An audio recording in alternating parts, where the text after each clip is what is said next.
knowledge let it go. Come be a strong and beautiful man. For God and country, really pledge we all, led by the flag for which we stand. Look for the mind that seeks the good and true, red for a promise in the game, white for the glory of a heart that's pure, bright with an ever-shining flame. Alma Mater, we hail, Lord give us and grace success. With truth and love will conquer all, for God a land and SFS. Alma Mater, we hail, God give us and grace success. With truth and love will conquer all, for God a land and SFS.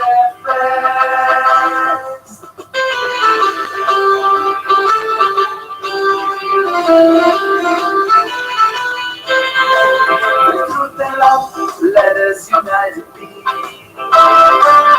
to our glorious college name. High on the hill, a beacon light is she, leading her children on to faith. March on to glory is a message word, spread truth and love both far and wide. Loyal to the hands who reigns of guidance, teacher and pupil side by side. Alma Mater, we hail, God give us and grace success. With truth and love will conquer all, for God our land, let us SFS. Alma Mater, we hail, God give us and grace success. With truth and love will conquer all, for God our land and SFS.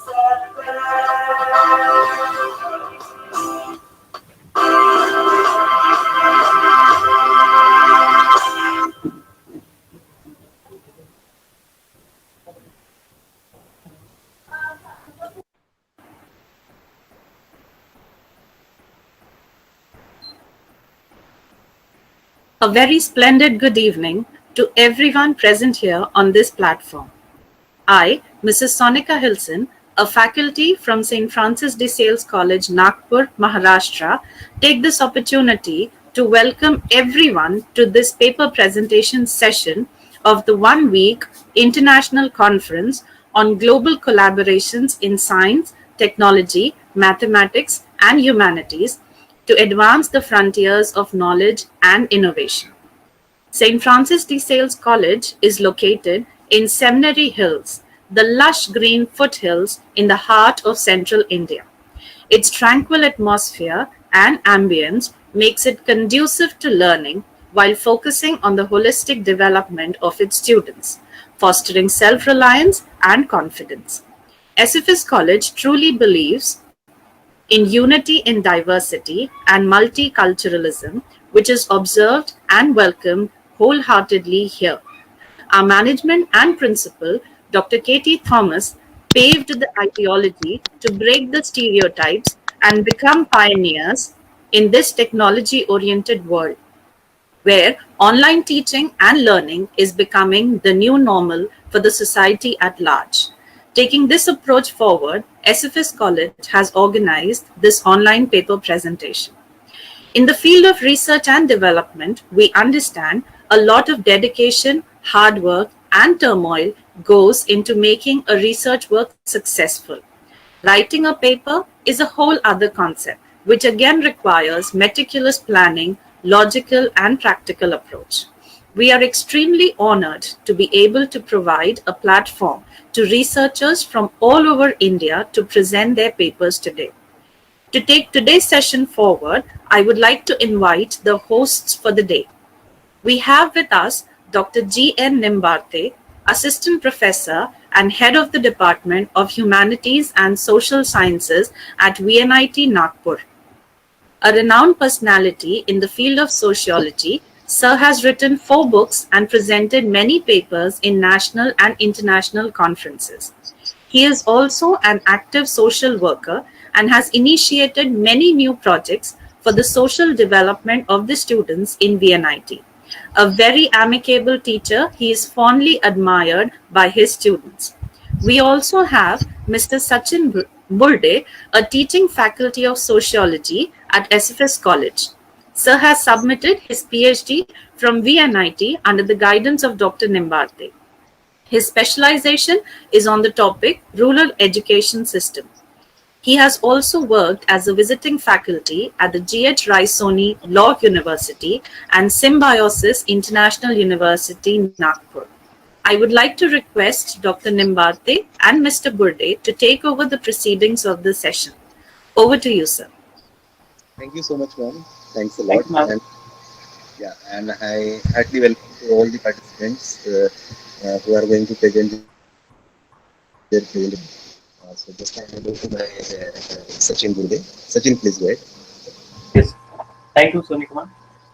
As of now, we have received 22 papers for this conference, and out of that, there are 9 people who are going to give their presentation today. Now, I would like to call our first presenter. Their name is Dr. R. Gedamsar, and the topic of presentation is Understanding Human Action and Activity for Behavior Recognition Using Computer Vision. Dr. R. Gedam. So, are you there?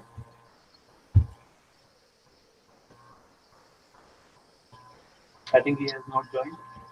I would like to next participant, Dr. Amanpreet Kaur. Dr. Amanpreet Kaur, are you there, ma'am?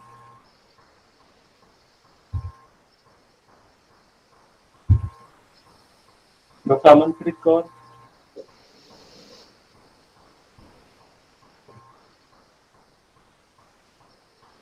Third paper presenter is Dr. Sachin Panchbhai. Dr. Sachin Panchbhai. So are you there?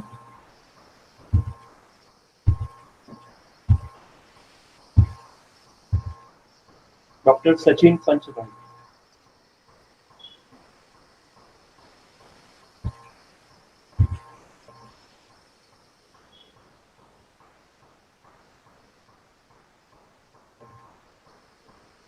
I think this was not there. Our next paper presenter is Dr. Dilip Kumar Rana.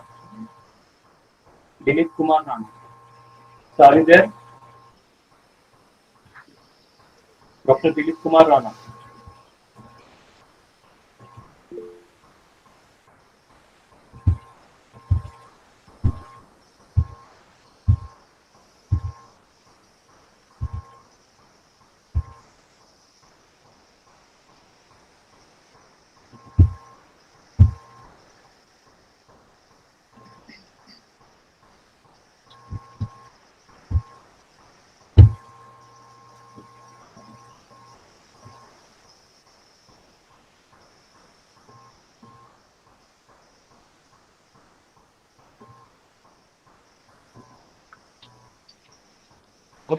Good afternoon, sir. Good afternoon. Good afternoon. Welcome, sir. Yeah.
Sachin, sir is joining.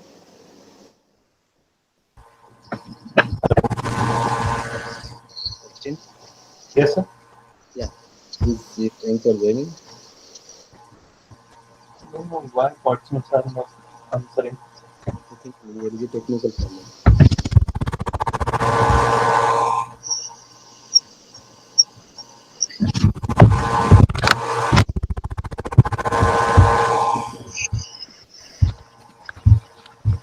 Hello, excuse me, Sachin sir. Yes, sir. Sir, first was my number. Shall I present my presentation? Yes, sir, you can. Dr. Uh, R. okay. Gedam, sir. Yes, sir. Okay. Yes, Shall sir. I, sir? Is there someone, Sarath Poke sir is presenting something? If when Sir, you can present. I think there is a one problem in the professor's presentation. You can present. Get Yes, sir, answer. you can start. Huh? yes, Yeah, sir. yeah, Okay, yeah. sir. Just wait, sir. Sharad, sir.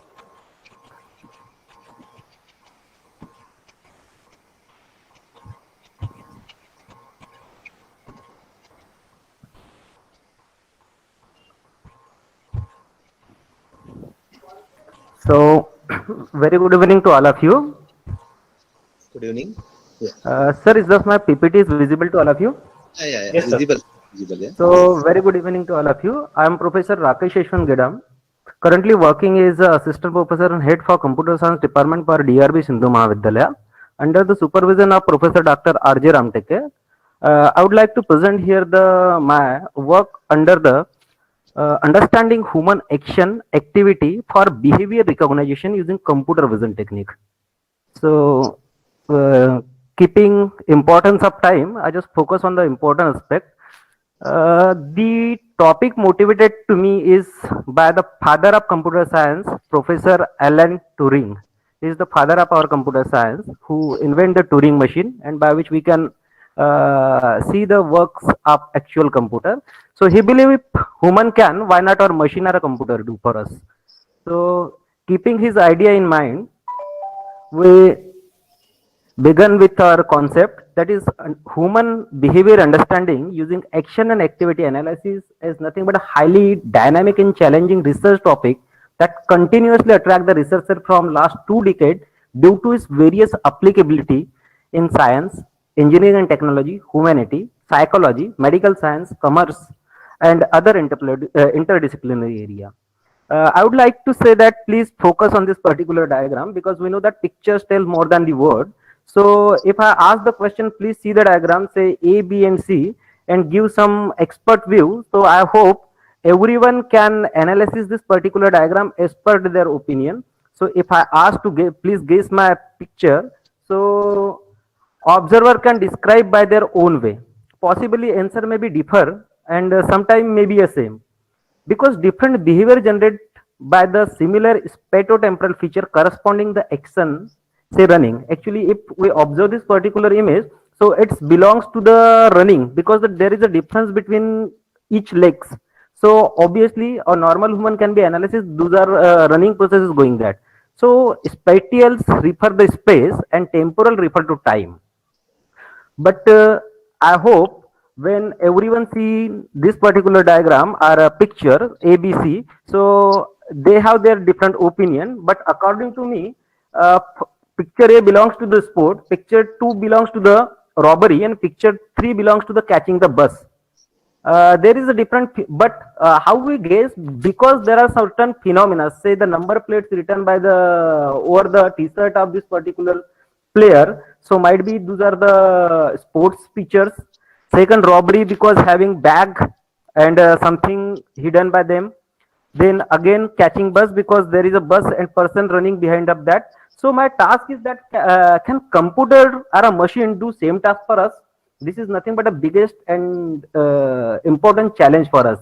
And then our journey we gonna start.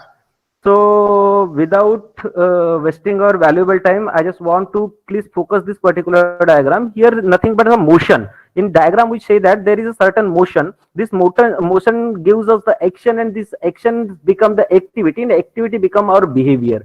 So I summarize my work here over here. Motion is lasting for the frame or a second. My action is lasting for the second or a minute, but my activity lasting for minutes to the hours, and when we continuously observe till the hours are a day, then we can give a conclusion what exact the behavior is that.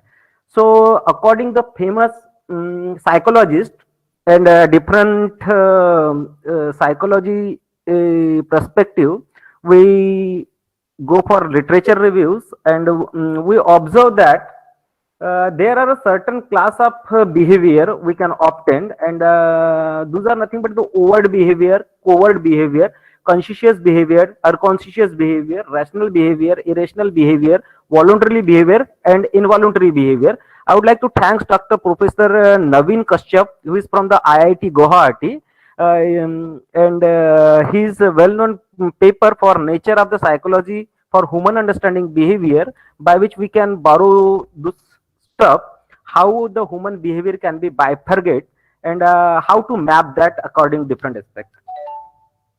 So here is nothing but our actual work to determine the activity of person or a group of person based on the sensor or a image observer.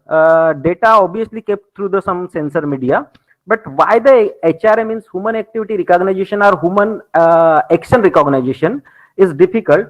So due to this, their application domain. In case of a surveillance system, we are just interested to the unusual behavior, might for intra-class and variation in inter-class behavior. So same action or same sort of things or activity may express the different thing, which leads to the inter-class and intra behavior. Then recognition under the real world setting due to the collision, illusion, and the various point may be a differs.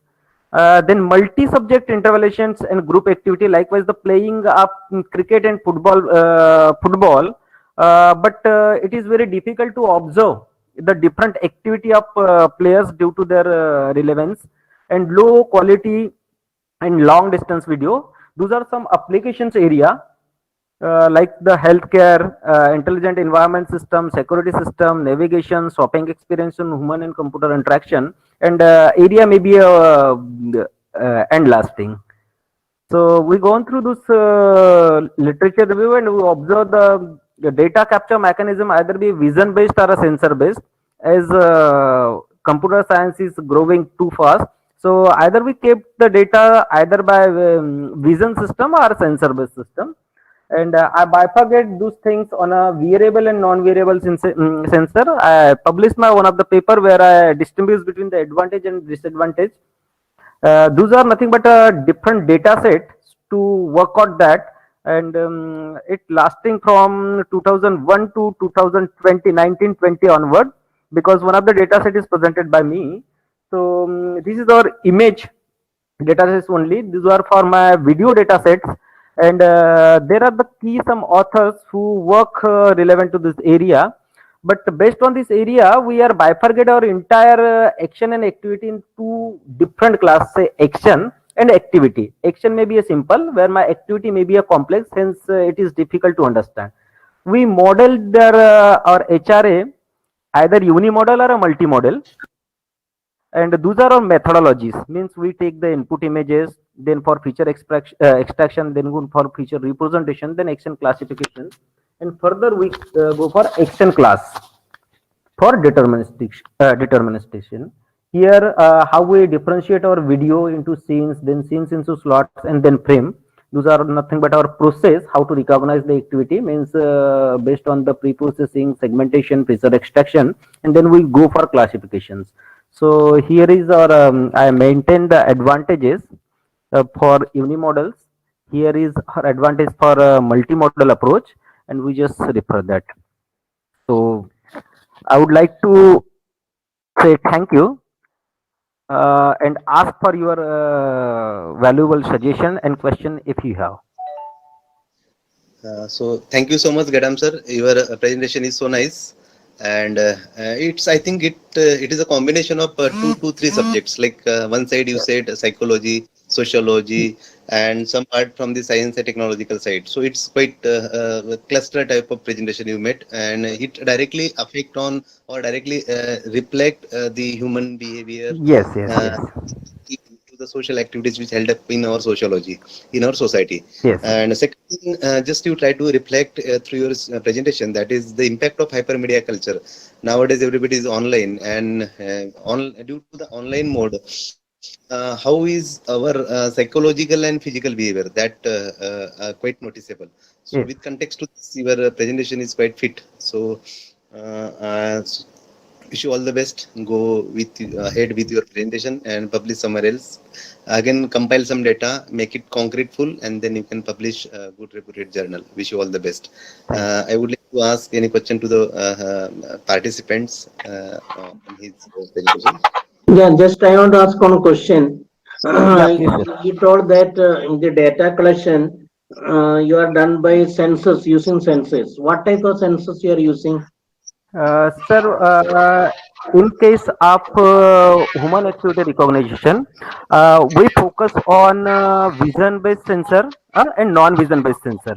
Vision-based sensor like or CCTV cameras, and today's date we have the Kinect camera, which is very relevant to understand the activity. I mentioned there are few papers on latest paper, so they went for the kinetics. I use kinetic camera. I generally use our CCTV camera as well, which is lasted on our various society, or we may use at the home. And other alternative is our glycometers, or we can say our mobile sensor camera, sometimes which is used for understanding the activity. But my focus is that no one is ready to wear the such kind of a cameras, so that's why we will went through the vision based system. In recent paper, I just mentioned the advantages and disadvantage of vision and non-vision camera, and that's why our research focus only for the vision based only.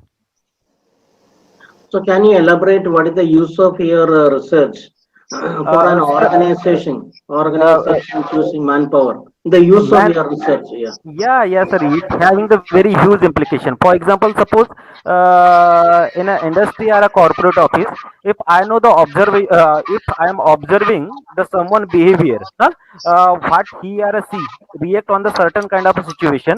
So based on the situation, we can understand what's going on the throughout the mind due to the cognitive science. Means thought process. Cognitive science is nothing but the thought process of human behavior. Whether she or he work under such kind of a situation or not. If not, what are the alternative process to getting work done better from his or her? So this is one area to enhance the performance of particular employee. Might be other aspect. It is very tedious job for the human being to monitor the things continuously, and we will mismatch the various important phenomena of the human being. If we have a computerized system which can easily and effectively understand the behavior as well as the human action and activity, so we can emphasis on the various aspect, and better work done can be achieved from such kind of a persons. Okay, thank you. Yeah. Good. Yeah. Thank you, Any sir. more questions, sir? Any more question from our side, sir? No, sir. Okay, then thank you very much, sir, for your kind support and valuable guideline and guidance. Thank you, sir. Thank you, sir. Our next participant is Dr. Amanpreet Kaur. Dr. Amanpreet Kaur.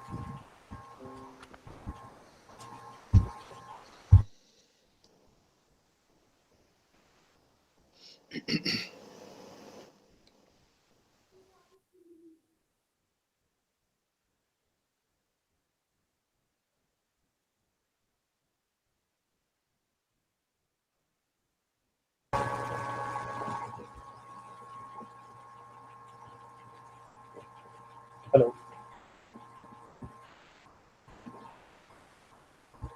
Dr. Amanpreet Kaur. Are you there, ma'am? The next participant, paper presenter is Sachin Panchabhai. Dr. Sachin Panchabhai. Sir, are you there? Yes, sir. Good afternoon. Okay. Please go Sir, ahead. sir, Good am I evening. audible? Yes, sir, you Yeah. are Yeah. on. Yes, sir. Yeah.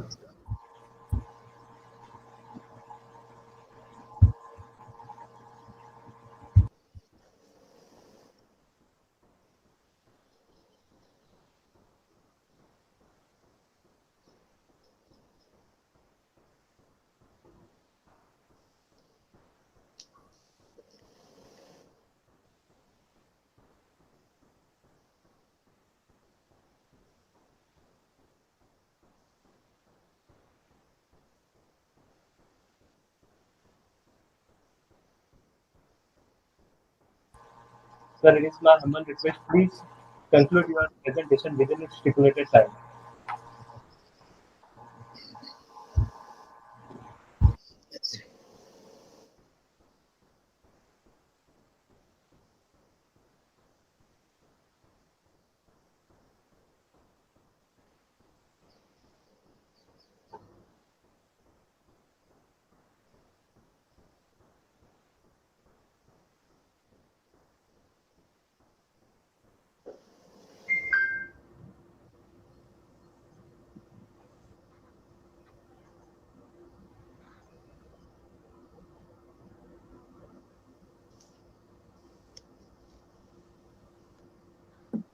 Dilip, help him to do the presentation.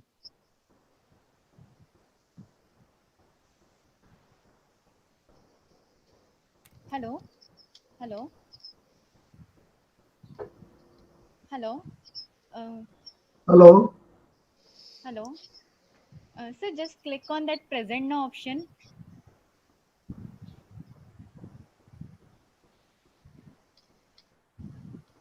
There you will find the first option, your entire screen, that you have to click on. I did that. Yes, sir. So just click at the center, and then that present option will be enabled.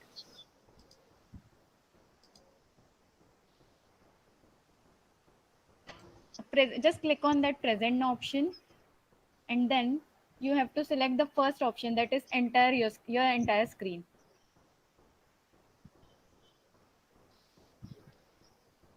Yes, sir. Sir, below you there is a presentation. You just click on that presentation. Yes, sir. Just double click on it. Okay. Just yes, sir. It is visible now. Okay. Thank you. Thank you very much, madam. Good afternoon to one and all present. I am Professor Sachin Panchabhai, Assistant Professor working at Dr. Ambedkar Institute of Management Studies and Research. The topic of my paper presentation is Government's Initiative in E-Learning. The basic study is based on the secondary data, that is mostly the published material, that is through journals and the books.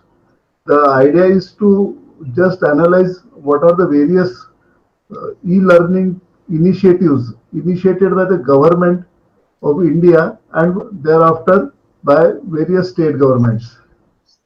Why this particular study is carried out?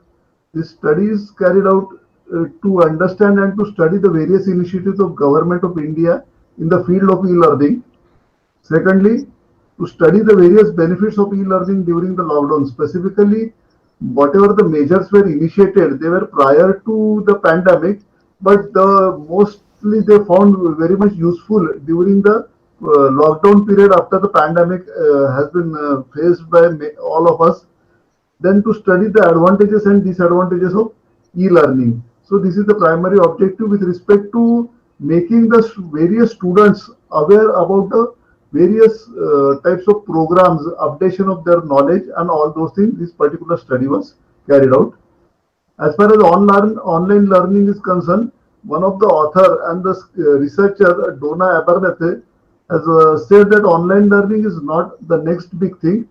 It is the now big thing. Means the online learning has already become the big thing, and because of the situation we have faced, the unprecedented situation, it has become one of the important aspects of our day-to-day life, that is online learning. Introduction to what is e-learning or online learning. Online learning, which is also known as e-learning or electronic learning, it is a delivery of learning and training through digital sources. Now, what we observe that in addition to school, colleges, the corporate have also started using the e-learning for their various types of training program using digital resources, and it has gained a lot of momentum during this specific period of lockdown. So e-learning has gained important, and therefore the particular topic was chosen to basically make the students aware about the various aspects with respect to e-learning. What is why the e-learning is very much gained the importance? Because of the internet penetration. We can see that the internet penetration is almost all over the world, and specifically with respect to India, in the rural areas also we can have the internet facility, and we can start using it through mobile phones, laptop and PCs. And mobile phone is one of the big innovation in that particular scenario. Then advanced abilities introduced by the there, that is comparatively a very user friendly, and therefore that particular e-learning has again gained the momentum. Then it is one of the most economical way of learning and teaching. What we observe that if you go for any other means, it becomes the it may not be the cost effective one, and therefore e-learning or online learning is one of the economical process whereby the it can reach to masses. Then it has a global reach. It is cross the boundaries of the various countries and all other borders, and it has no specific limit with respect to territory. So it can be accessed from anywhere in the world. So the global reach is there. Then what are the government's policy as far as the e-learning is concerned? E-learning government policies to imparting education using information and communication technology, that is ICT. Then promote e-learning in the country. Then hardware and software development for e-learning, that is the most important activity which has taken up by the government, so that the whatever are the facilities which are provided through hardware and software can be used with various tools. Then creating impact through already designed technology. So idea is that whatever the technologies are already available, those technologies are being strengthened by the government so that e-learning can be facilitated. Then development of mobile compatible e-content. That is again what we just now seen, that because the mobile, that is specifically the smartphone, has made the entire as a game changer, and therefore this particular e-learning has gained lot of momentum. Then e-learning mode and the related tools provided a platform for enhanced learning, cost-effective delivery, flexibility of learning at the convenience of the learner, uniform quality content, delivery, reusability of the content, and etc. So these are the various things which are associated with that. Then government's important initiatives in the e-learning platform. The first one is the SWAYAM. What is SWAYAM? Is the study waves of active learning for young aspiring minds. It is launched in the year 2017. Under the Digital India campaign, it basically means to provide the quality education to school undergraduates as well as postgraduate. It is the free portal or the free platform which is available. Then it is also a printable and downloadable format so that the people can use it. And around 1600 courses are available on SWAYAM. So this is one of the most important platform which can be used by the UG as well as PG student in addition to school. Then the next one is the Diksha. This is specifically a digital learning for teachers. So teachers education or teachers training can be carried out with respect to Diksha. And the Diksha is basically, there are more than 80,000 books which can give the guidance to the teachers specifically from the standard 1 to 12. So this is again the important initiative by the government of India so that the teachers can be facilitated. Then EPG Pathshala is another specific platform which itself, the name itself suggests, it is for postgraduates thing, and the Ministry of Education has launched it, and about 68 PG courses are there. So these 68 PG courses can be carried out through PG Pathshala. There are three different forms of that is E-Adhyayan, E-Pathya and distance learning. Then Swayamprabha. Swayamprabha is the DTH channel, that is what we call the direct to home channel, that these are containing all engineering and other social sciences and other aspects. Then next is the National Digital Library of India, that is NDLI. This particular National Digital Library contains the facility of various types of e-books which are again free to access, and the teachers as well as the students can take the benefit of this. This is again launched by the Ministry of Education. with respect to what we basically known as the National Mission for Education, that is NME. Then E-Shodh Sindhu. This is again one of the basic idea with respect to journals and e-books. Various types of journals and various types of e-books are available on this E-Shodh Sindhu. Then National Program on Technology and Enhanced Learning, that is NPTEL, which is again a platform for basically UG and PG students, where there are a lot of courses are offered through MOOC and other platform, whereby the students can learn lot many things with respect to their choice and their interest. And again, all these are free of cost. Only that in case you want to appear for the examination, you may have to pay a charges of ₹1,000, but otherwise the course, the learning is free of cost. Then there are virtual labs. The virtual labs are basically for the students who are involved in practical type of thing, that is engineering and science students, where the laboratory practical are to be performed, and these virtual labs can facilitate that type of situation where the students can perform the practicals with respect to virtual labs. So these are the few important portals or few important initiatives or platforms which are launched by Government of India, and then the government, various types of state government, that is Government of Maharashtra and others also have started those activities. Then what are the different characteristics? All these platforms have some common characteristics, and that characteristics are they are the digital initiatives. They impart quality education.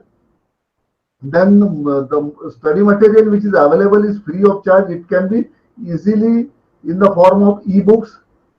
It can be in the form of videos. It can be in the form of PDF. The most important thing is that it is printable as well as downloadable. So most the content which is available on this platform is downloadable, and that is free of charge. It contains videos as well as what we call them PDF books and other materials which is there. Then what are the different advantages of e-learning? The content of the syllabus or the delivery is uniform. So uniform content for all the students. Then availability of various resources, that is it can be learned through various types of resources such as videos and other things. Then available anywhere at any time, that is the most important facility, that it is not necessary that you should reach the classroom, you should reach the school or any specific place. You can access it from wherever you are, whether you are in the office, where you are at the home, you can have that particular facility. Then it is effective way of delivering the courses online. It is highly convenient and flexible. Then it is beneficial for the students as well as full-time working people who are actually wants to update their knowledge with respect to their working. Those people can also take the benefit of this. And then the most important, that it inculcate the habit of self-learning. That is what is the again one of the added feature or the important feature, that the people or the student will form the habit of self-learning. Then there are few disadvantages of e-learning also. So it is difficult for numerical or practical based learning. Then whenever the subjects are morely numerical or in sense some practical aspects are there, the e-learning may not benefit to that extent. Then evaluation is generally in objective nature, because when we use this particular medium, it is little bit difficult to go for the descriptive way of evaluation, and you have to stick to objective or the what we call the MCQ based evaluation. Then is already a big issue nowadays with respect to the school going as well as college going students, that the screen time is increasing, and that is causing some health issues, and that is also one of the important disadvantage which can be taken care of in due time to come, so that the e-learning can be facilitated. As far as the conclusion from this particular study, that it is specifically beneficial in continuity in the learning. So now recently we have faced the pandemic and the lockdown subsequent to that, and due to that many of the educational institutes need to stop their physical classroom activities. So in this case, the continuity of e-learning is there. Then specifically using this particular facility during the lockdown.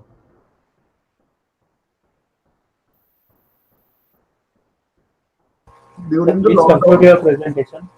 Yes, so I thought there is a message from you. So internationally, what we can take the facilities of the important, whatever the subject which is the international well-known faculties can deliver the subjects, then very much useful for working people. Various good learning resources are available.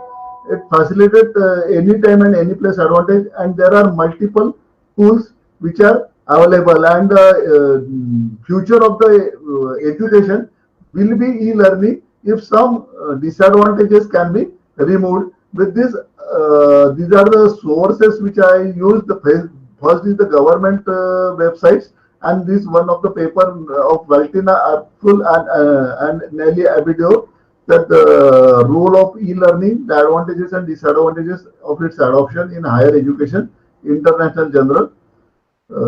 With this, I conclude. Thanks. If anybody wants to ask anything, I am ready. Very good presentation, sir. Because due to this pandemic situation, everybody is online, and it's quite the best option for us.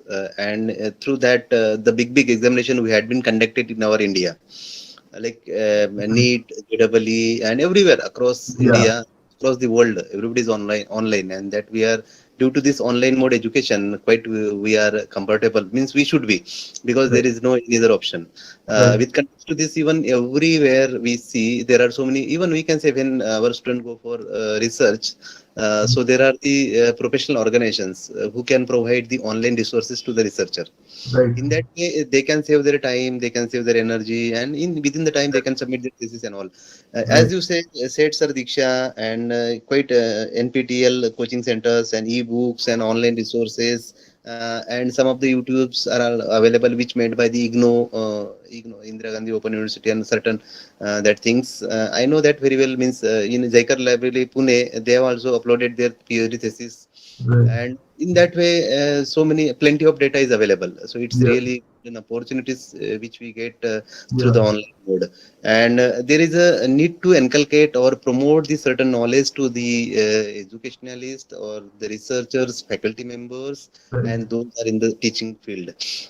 From the kit, from means first standard to PhD and elite and all, etc., they can collect the knowledge on online mode. Okay, so that is a bit opportunity which we got, and we, along with this, we can develop our knowledge and all. So I really appreciate to your presentation, sir, and just go ahead, and thank you so much. Any Thank question? you. Please. Thank you, sir. Thank you. The next participant presenter is Priyanka Pandit. Dr. Priyanka Pandit. Are you there, ma'am?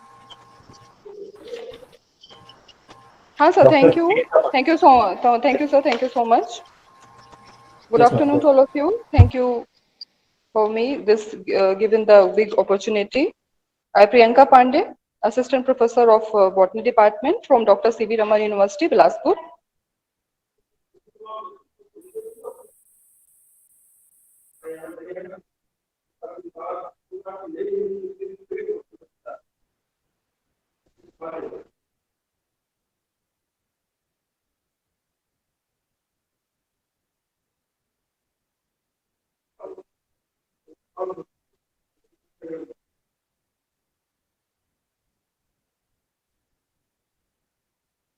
Am I visible? Yes, Yes, yes. Okay. Thank you, sir. So today I'm going to present my topic on endophytic fungi, an implied source of bioactive compound. Yeah. First of all, I'm talking about the abstract.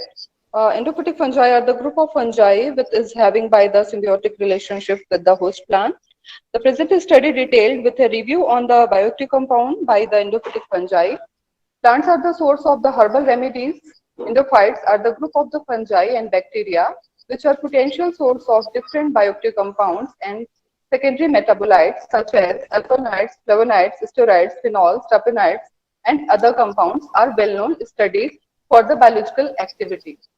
Numerous studies indicate that the endophytes play an important role in host production against predators and pathogens. This is a review on bioactive compound produced by the endophytic fungi.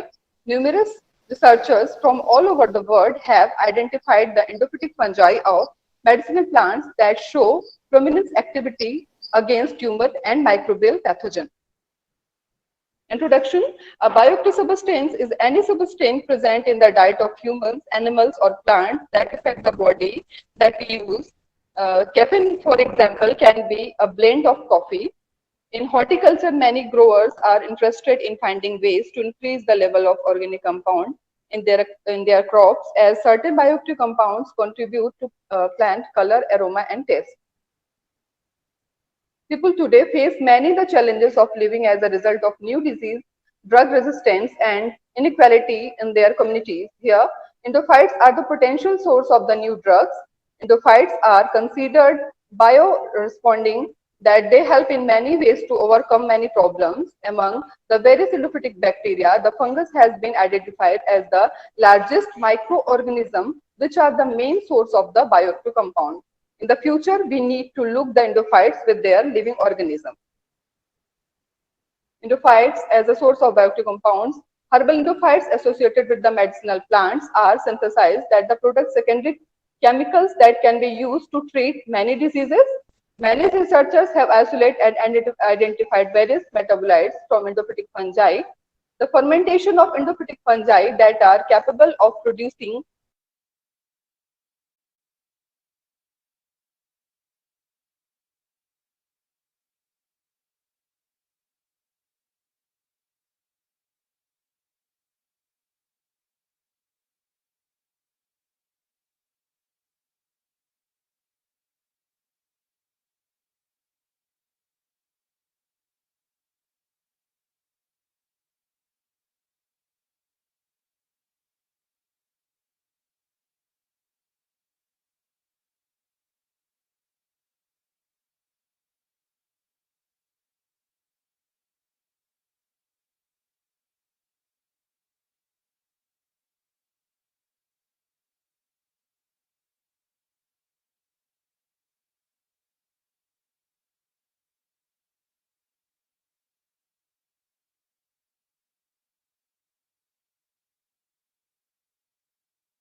the wastewater and and they use a pure water with their natural system. They use vegetation, they use soil, they use adsorption. With this constructed wetland, we have used advanced oxidation process. Basically, any process which generates hydroxyl radical and it converts the contaminants into less hazardous minerals, CO2. It is called as the advanced oxidation process. So basically, if we take the example, we have almost 6 to 7 basic types of advanced oxidation process, and one of the important chemical we use is H2O2, that is hydrogen peroxide. When it is treated with some UV radiation, homolysis takes place to give two different entities, that is hydroxyl radicals. These hydroxyl radicals are very potent oxidizing agent, because as data we can see here, hydroxyl radical is having oxidation potential of 2.80, which is much higher than many radicals, and the fluorine is 3.06, but it is very hazardous to handle. But the hydroxyl radicals is having many different benefits, because it non-selectively convert contaminants to the less hazardous molecule, very short-lived, harmless, easily used for the aqueous solution, and the solution and the reactions can be controlled. So this is the preparation of constructed wetland that we prepared from the easily available waste material available at our home. And the cost of this preparation is less than 5 rupees, because these all the plastic bottles we arrange or we have in our home. We prepare a constructed wetland. This is the proper design. And if you can follow my cursor, we use different beds here. We use soil, we use gravel, we use charcoal, we use sand, and this is simple a trickling system, a filtering system, and some plants are grown on that surface, and basically the grasses are being grown, because this is the natural biotic things required. Then and then it can be called as the constructed wetland. So this is the portable thing that we design in our experimental work.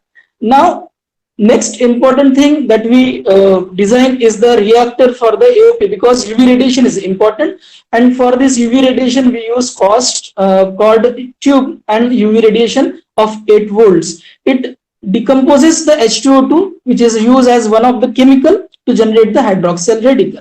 Now this is the abstract diagram that we perform our experiment, that whatever the we a residential colony, a building having 27 flats. This is I choose the water generated from my building.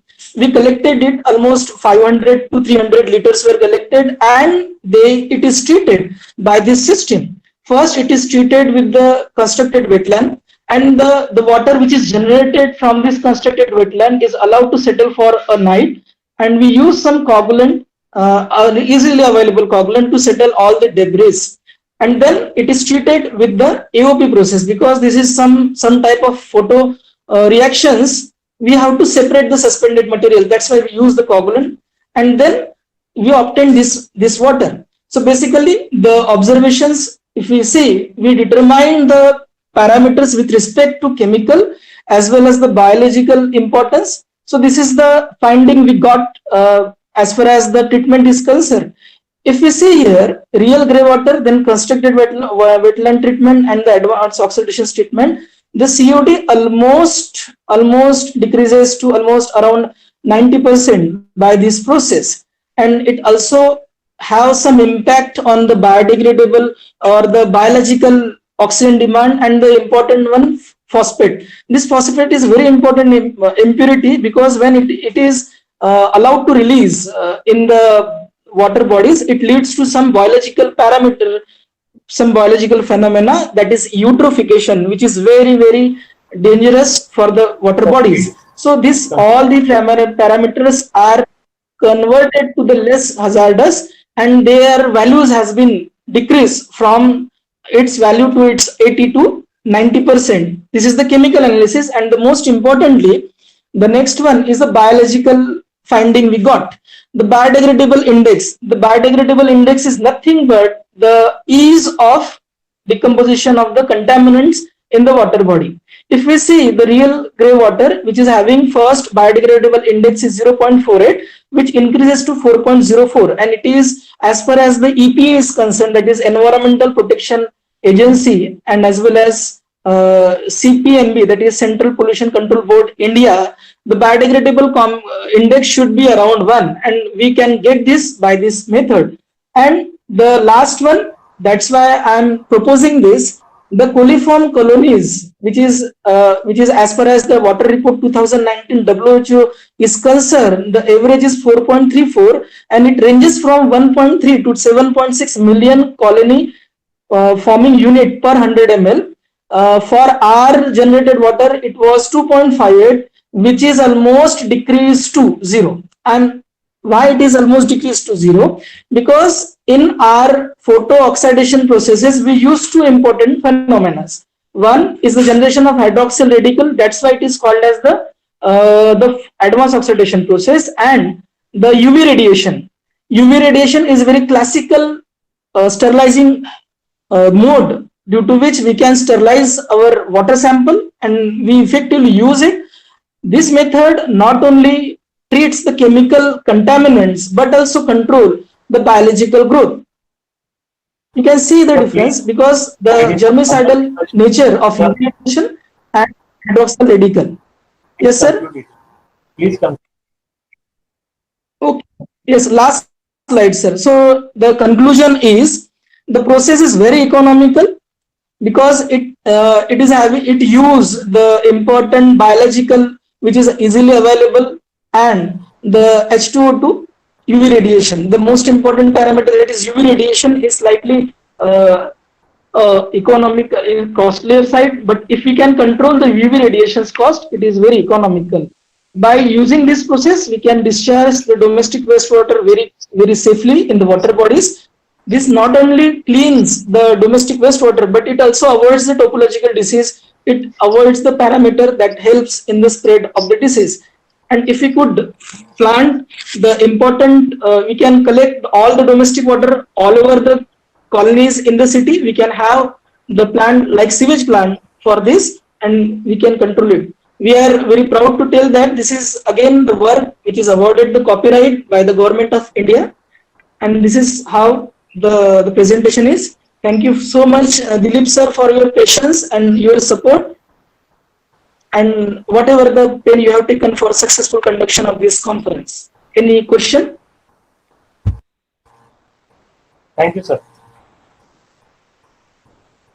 Thank you so much, Rana. Yes, sir. Your presentation is covering so many angles, like sociological point of view, medical point of view, biological point of view, and so as per my knowledge concerned, when the smart city concept had been arised by central government of India, that time there was one of the component which was on priority basis kept by our government, that adjustment of the domestic water. And I think this is, your presentation is to it.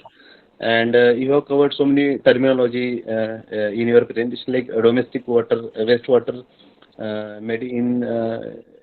usefulness to the medical field, pollution, global warming, topological diseases, community and contagious diseases, etc. So I think just go ahead and collect the detailed data towards it and compile it and submit as a part of project or the good research paper, maybe for SCI journal or Web of Science journal. Wish you all the best, sir. Any question from audience side? Thank you. Can you please elaborate the cost involved in this process? Yes, sir. Cost, how much the cost of India? Sir, sir, the cost of constructed wetland is. Sir, can I? Okay, sir. So basically, the cost involves two important things. The one is constructed wetland, which is prepared by using some easily available material, that is plastic bottles, and the soil, gravel, and the soil is all available. The cost involved is in the chemical treatment, that is advanced oxidation process, where required the H2O2 that we have to procure, and the UV radiation source. So we use 8 volt, which is low cost. In the in Indian currencies, it is 131 rupees for this we can say the light source. So overall cost of this treatment is less than 150 rupees, sir. Okay, thank you. So when we get a time, please come to SFS college. We will work on this on whether we can do it practically in our college. Okay, thank you. Definitely, sir. It will be my pleasure, sir. Thank you. Thank you. The next presenter is Dr. Kulvinder Kaur. Dr. Kulvinder Kaur. Ma'am, are you there? Dr. Kulvinder Kaur. Hello. Hello. Hello. Yes, ma'am, you are audible. Okay.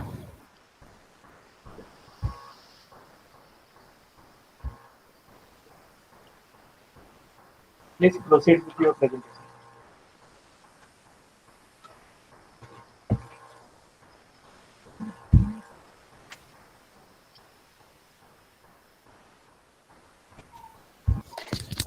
Good evening, everyone.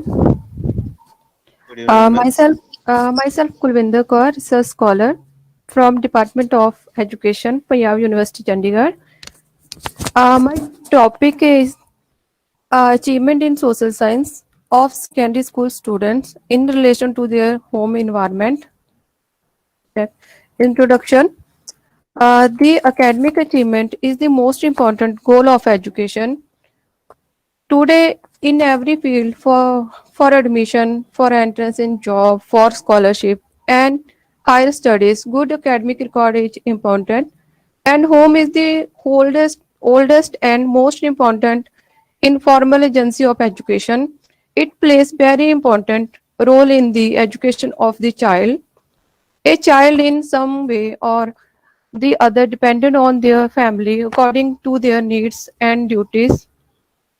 The success of an individual child in school or college depends on their home and also depend on their family members. Methodology. The present study investigate the descriptive survey in nature to investigate the relationship between two variables. Achievement in social science is dependent variable and the home environment is independent variable.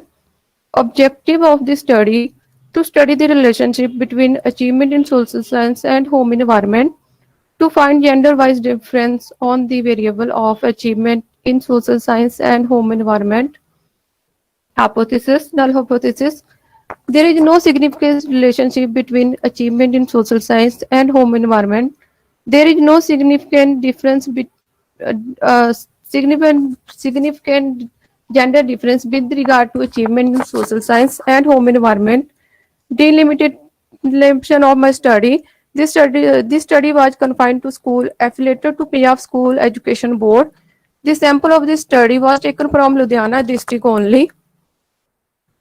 Sample. This study was conducted on class 9th of 200 students. The school was selected randomly from Ludhiana district and the two schools were selected.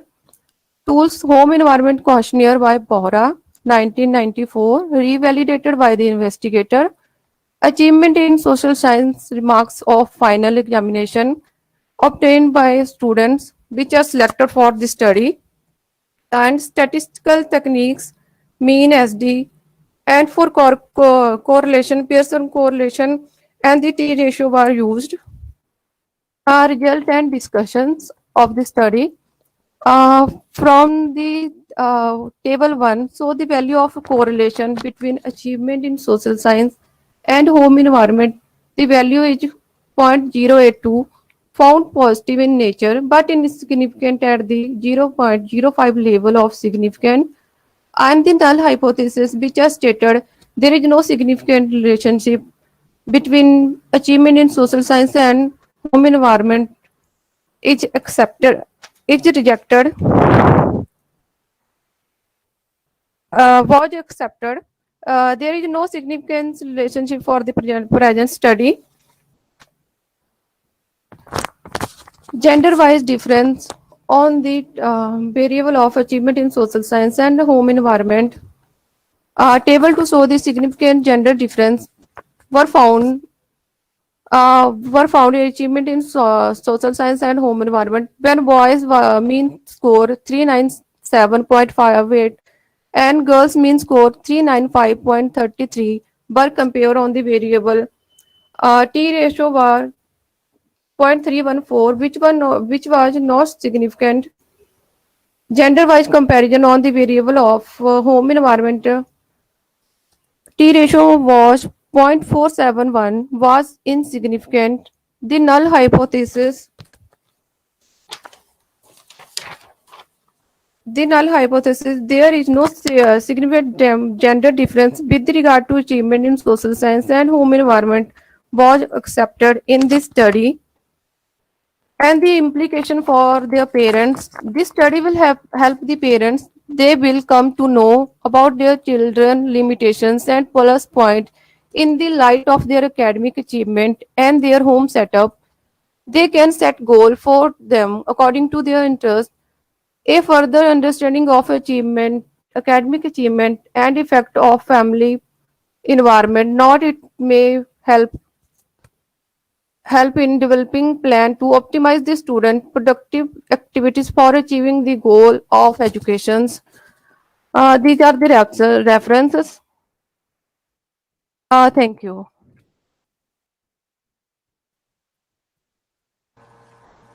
Thank you, ma'am. Nimata sir. Yeah, very nice presentation, madam. And some of the points I have been noted here.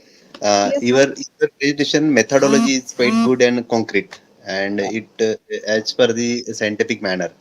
Second thing, you have uploaded some test and statistical analysis, which is quite good, and it's correlated to your hypothesis and conclusion.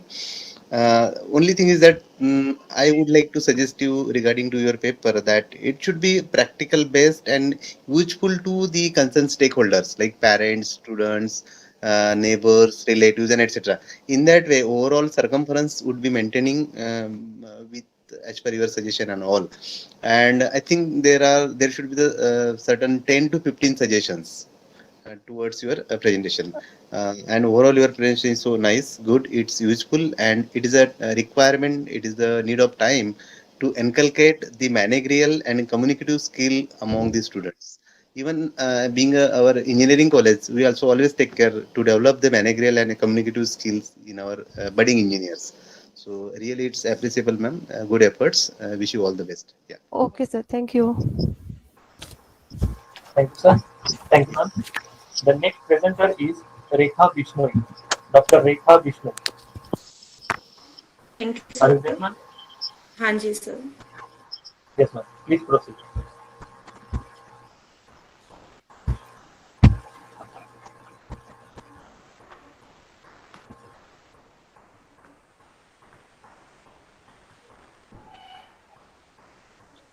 Sir screen दिखाई दे रही है? No, ma'am. No. हाँ, दिखाई दे रही है.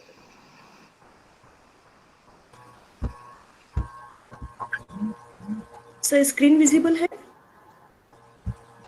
No, ma'am.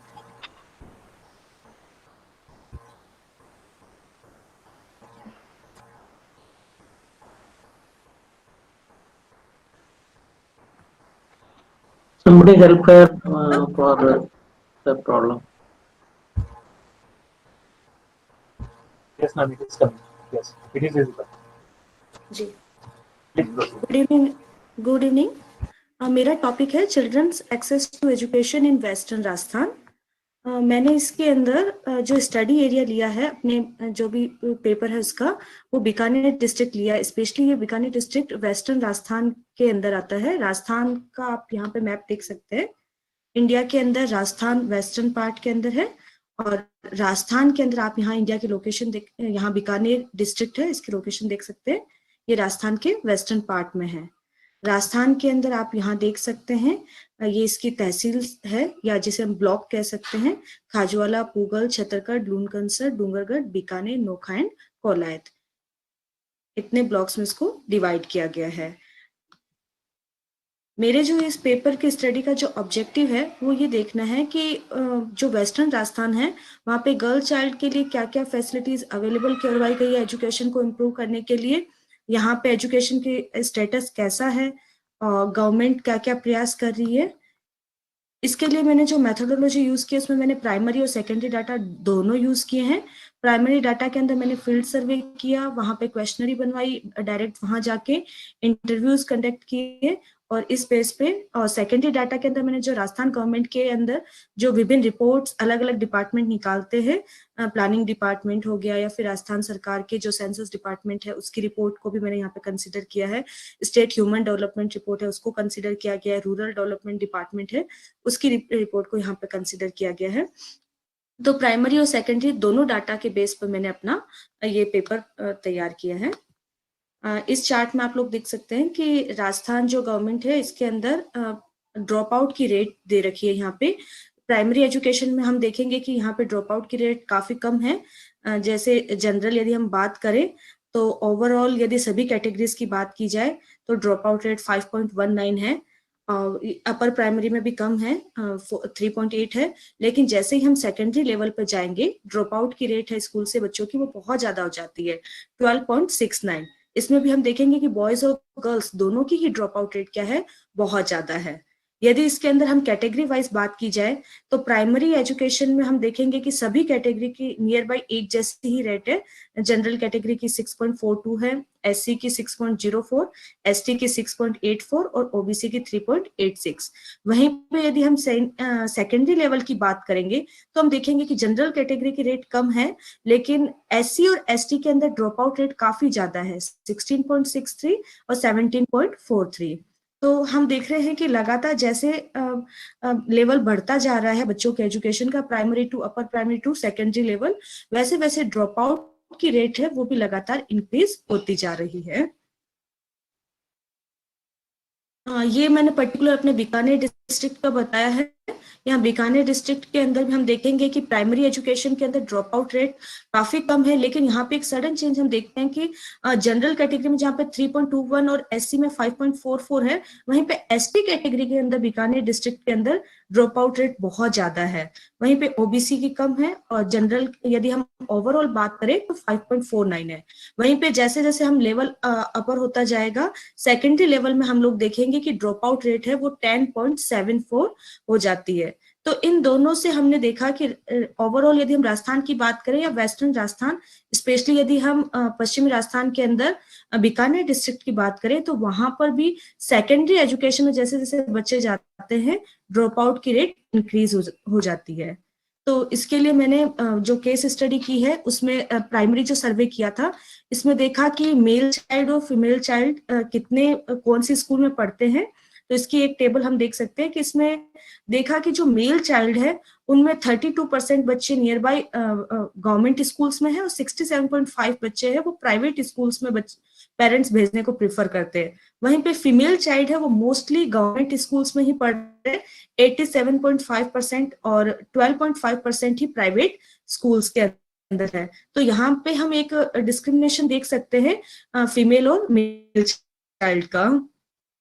ये हमने जब उन जो भी रेसिडेंट थे उनसे क्वेश्चन पूछा कि क्या आप अपने करियर अपॉर्चुनिटी के बारे में अवेयर है या नहीं है, तो जो टोटल रेस्पोंडेंट थे उनमें से 40% ने यस में आंसर दिया कि उन्हें पता था कि उनको अपनी एजुकेशन फिनिश करने के बाद में जब वो 10th-12th कर लेंगे तो उनको क्या क्या करना है। फॉर एग्जाम्पल जैसे उन्होंने किसी ने कहा कि मुझे टीचर बनना है तो उनसे पूछा गया कि अच्छा टीचर बनने के लिए आप क्या करेंगे, तो उनको पता था कि बीएड करना है या बीएसटीसी करना है, तो उनको नॉर्मल जानकारी थी।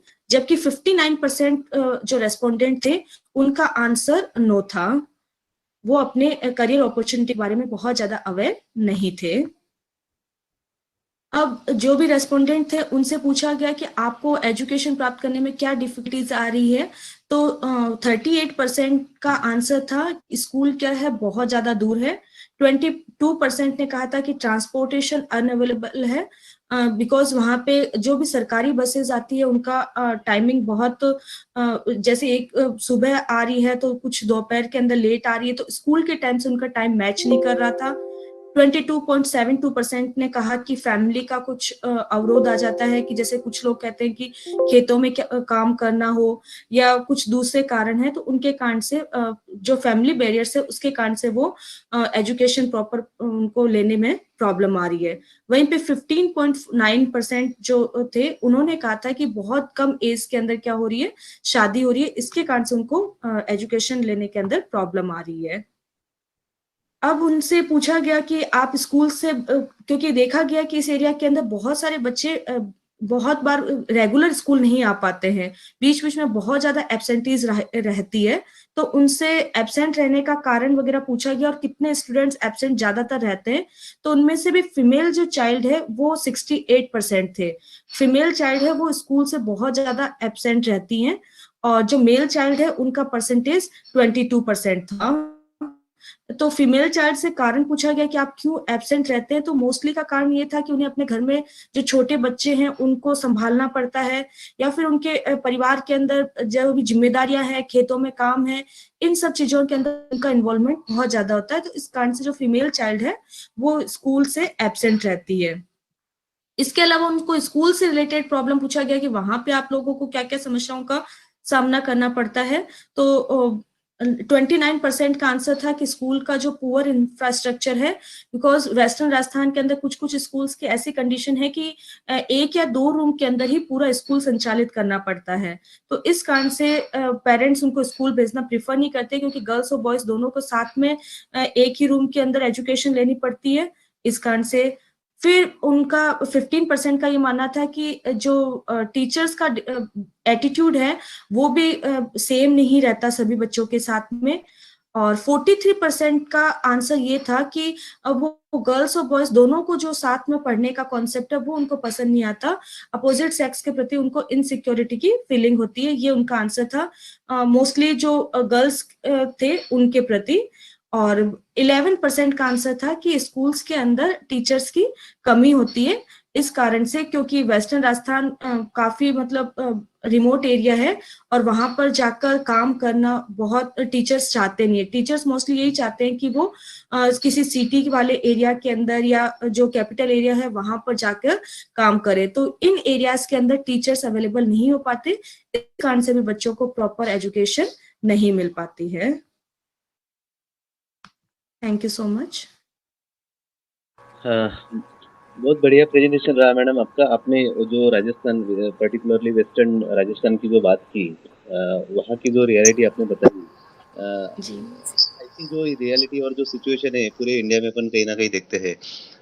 मेरा एक जो स्टूडेंट है सचिन गुरुडे, अभी वो अवेलेबल है, उसका भी टॉपिक एजुकेशन रिलेटेड ही है। He did PhD on the problems of the kids in the rural society of Maharashtra. तो बहुत सारे प्रॉब्लम्स हमने कलेक्ट किया, near about 200 problems had been collected in his thesis, और ये काफ़ी आपका मिलता जुलता है, जिसमें आपने बहुत सारे ऐसे कंटेंट को रिलेटेड किए हैं, जैसे कि ड्रॉप आउट क्या है स्टूडेंट का, उसके पीछे रीजंस क्या है, what are the effects of it, and certain suggestions how we can overcome this problems. और एक दूसरा एक पॉइंट ऑफ व्यू से भी अपन स्टडी कर सकते हैं, जिसमें कि what is the role of government and administration with context to overcome or to stop the dropout of the students. Absenteeism of the student it is a very major problem which we face it at the ground level, particularly in the rural society. So ये सभी का एक combination करके जो बच्चे हैं, जो primary level पे जो बच्चे हैं, उनको एक मेन एजुकेशनल फील्ड में लाना ये बहुत ही जरूरी है, और अपना काफ़ी हर तरफ से प्रयास भी हो रहा है। But still, the situation is we see across India. It varies the different state and society wise and etc. बहुत अच्छा प्रेजेंटेशन है मैडम, और thank you so much sir. और आपने जो सर सुझाव दिए हैं मैं उनको भी अप्लाई करने की कोशिश करूंगी। गवर्नमेंट के जो भी प्रोग्राम वगैरह है उनके बाद में क्या चेंज है, इनको भी मैं आगे कोशिश करूंगी कि उन पे काम किया जाए। कोई क्वेश्चन होगा रजिस्टर्ड पार्टिसिपेंट में से, so most welcome. Thank you, ma'am. Thank you for your presentation. The next presenter is Dr. Pratyusha. Dr. Pratyusha. Are you there, ma'am? Yes, sir. Yes, ma'am. Please proceed with your presentation. Yes. Good evening to one and all present here. Sir, shall I share my screen, sir? Yes, ma'am. Yeah.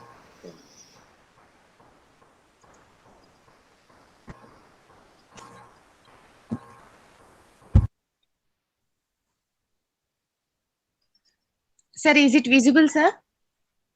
Yes, ma'am. It's visible. Significance of wastewater reclamation.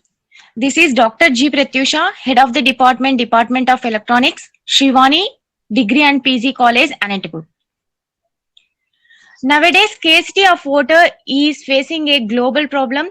Humanity is facing a water crisis due to equal exacerbated by climate change, resulting in some very wet and some very wet dry geographical locations. The essence of global water scarcity is the geographic and temporal mismatch between freshwater demand. Scarcity varies over time as a result of natural hydrological variability, but varies even more so as a function of prevailing economic policy, planning, and management approaches. Scarcity can be expected to intensify with most forms of economic development, but if correctly identified, many of its causes can be predicted, avoided, or mitigated. This paper illustrates one of the process of recycle the wastewater. By this, the usage of fresh water is reduced. Due to the separation of grey and black water and filter, then that filtration water is used for different purposes. Wastewater reuse. At present, most homes use potable, drinkable water for practically everything in the house and garden. We are literally flushing our drinking water down the toilet. The reducing water demand, rainwater and outdoor water use also have information on reducing potable water use. There are two types of wastewaters, grey water and black water. Grey water is wastewater from non-toilet plumbing fixtures such as showers, basins and taps. And black water is wastewater that has been mixed with waste from the toilet because of the potential for contamination by pathogens and grease. Water from kitchens and dishwashers should be excluded from grey water and considered as a black water. Each wastewater type must be treated differently and can be used in various ways. Grey water is ideal for garden watering with the appropriate precautions such as using low or no sodium and phosphorus products and applying the water below the surface. Appropriately treated grey water can also be reused indoors for toilet flushing and clothes washing, both significant water consumers. This is the picture of grey water roof tank storage. What you collect from the kitchen that are known as the grey water, and which water we collected from the toilets and latrine that we consider as a black water. Here, the filtration to remove large particles including hair and prevent clogging. It can be as simple as waterproof box and a filter bag or stocking attached with rubber bands. Check the stocking or bag frequently and replace it when full. Fine filtration and biological treatment using a sand filter and reed bed combination. Microbes in the sand break down organic matter in the water and the reeds take up nutrients. The basic structure is a waterproof box filled with coarse sand laid over a gravel bed. It is designed so that the grey water percolates either vertically or horizontally through the medium. Any grey water reused indoors must be disinfected. All disinfection systems require frequent maintenance. Chlorine, although the most common disinfectant, has been found to have adverse environmental impacts. Alternatives such as UV or ozone disinfection should be used where possible, but they do not require electric power to operate. UV sterilizes, disinfect the water as it passes through them and use. Advantages of reuse. By using wastewater as a resource rather than a waste product, you can reduce water bills, use fewer water resources, irrigate the garden during drought or water restrictions, cut down the amount of pollution going into waterways. Help save money on new infrastructure for water supplies and wastewater treatment. Decrease demand on infrastructure for sewage transport, treatment and disposal, allowing it to work better and last longer. Next, disadvantages of reuse. It also needs to be considered Currently, the main disadvantage for most households is the financial cost of installing and maintaining a reuse system. The attractiveness of the investment would depend on the extent of centralized wastewater treatment services, the price of water in either urban or rural area, whether replacing an existing system or starting from scratch. The type of system, annual operating and maintenance costs vary between the system to system. Whether a restriction-free, reliable water supply is valuable, wastewater reuse is often a much more reliable secondary source of water than common rainwater tank installations. Frequently unoccupied for a fortnight or more, for example, a holiday home, select carefully to find a reuse system that can cope with intermittent use. Most systems that include biological treatment do not function properly if used intermittently. Ma'am, please conclude it. Yes. Wastewater reuse in urban areas. Water supplies in your area are often limited by frequent restrictions or droughts. Reuse in rural areas, coming to them, water supply may be restricted, placing a premium or using water resources in the most efficient manner, like reducing water demand, coming to the rainwater. Reusing wastewater as outdoors, avoiding watering vegetables with reused water if they are to be eaten raw. There is a chance that some pathogenic organisms may still be present even after treatment. Grey water treatment for outdoor use. Subsurface irrigation systems, slotted drainage pipe or special drip lines spread water evenly around the garden and are safer for untreated grey water.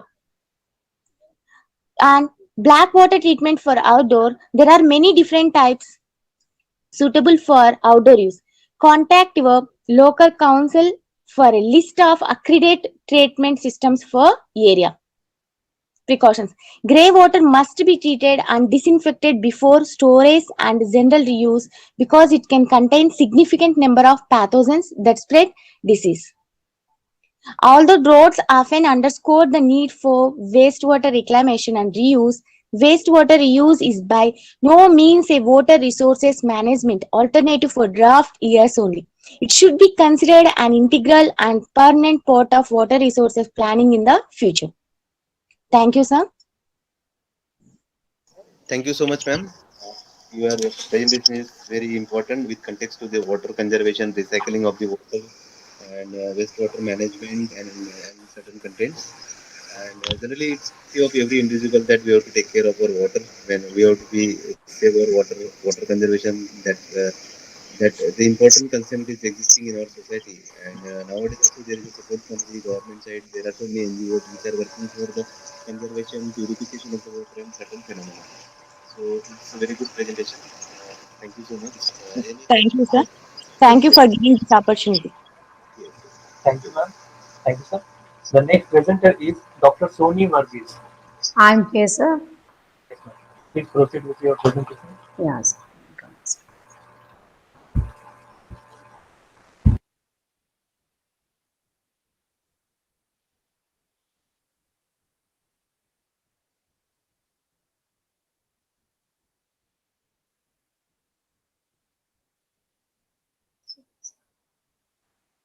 One minute, sir.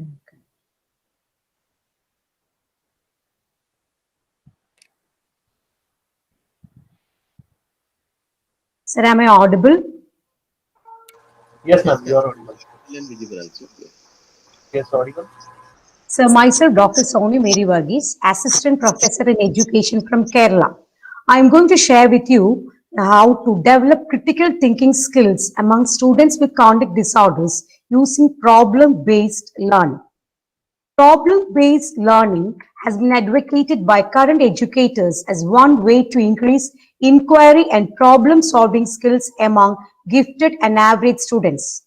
Problem-based learning is an instructional framework in which students work in cooperative groups to solve real-world authentic problems. In the course of solving the problems, students learn content and also expand their higher order thinking skills. Despite its use with gifted and average students, there is little literature that examines the effects of PBL on students with special needs. This study has taken into consideration only students with conduct disorders, one of the category of students with special needs. Let's see what is conduct disorders. Conduct disorders refers to a group of repetitive and persistent pattern of behavior problems in children in which the rights of others or basic social rules are violated. So some of the characteristics of children with conduct disorders are aggressive behavior such as cruelty to animals and others, fighting and bullying, destructive behavior such as theft and vandalism, deceitful behavior such as shoplifting and lying, violation of rules which may include truancy and running away from home. Apart from this, they have poor social interaction due to social skills problems and critical thinking deficits. Students with conduct disorders usually interact with others in a negative manner, reflecting the social skill deficits as well as critical thinking deficits. Usually, the social behavior often leads others who interact socially with them to respond initially with discomfort, anger, avoidance, and eventually with rejection. Webster, Stratton, and Dahl reported that all these problems of students with conduct disorders can be due to their deficits in employing critical problem-solving strategies and to generate alternative solutions during social interactions. PBL is one of the active learning models that provide opportunity for students with conduct disorders to involve in cooperative learning groups to solve world problems using critical thinking skills. Let's see the need and significance of the study. Technology and science provides a number of opportunities for our children to meet the demands of the 21st century. It is found that these opportunities were initialized mainly for gifted and average students. It's a stereotype that students with special needs are unable to perform similarly as normal achieving students in the current educational scenario. Adopting problem-based learning for such students helps to shatter the stereotype, which is rightly proved in my study.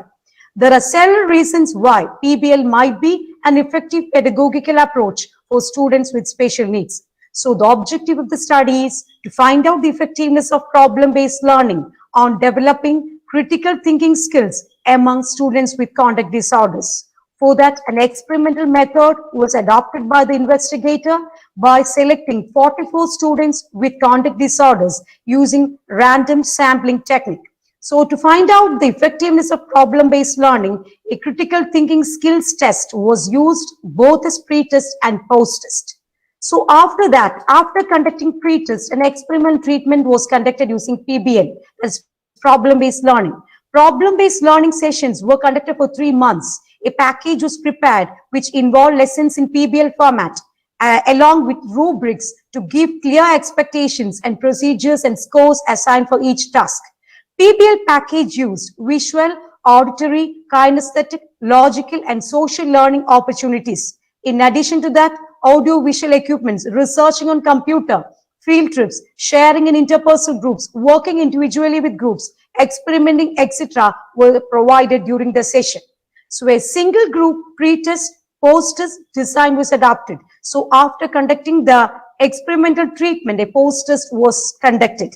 After conducting the post-test, proper analysis was and interpretation was conducted. Analysis was conducted using t-test. So this is a result which I have tabulated in the form of a table. The mean performance in pre-test and post-test on critical thinking skills. I think it's evident from the table that the mean score of the post-test is very much higher than that of the pre-test, and that of the critical ratio is 16.131. So the t-value is significant, which indicates a significant improvement in the mean performance during post-test in comparison with pre-test in critical thinking skills. There is an observed difference of 35.20 between the means of pre-test and post-test on critical thinking skills. The critical ratio obtained for the test of significance of difference between the two groups is 16.13, which is significant at 0.01 level. Hence, it is concluded that problem-based learning is effective on developing critical thinking skills among students with conduct disorders. So I want to conclude that problem-based learning can change a child's life. even a child with special need, especially child with conduct disorder. Thank you.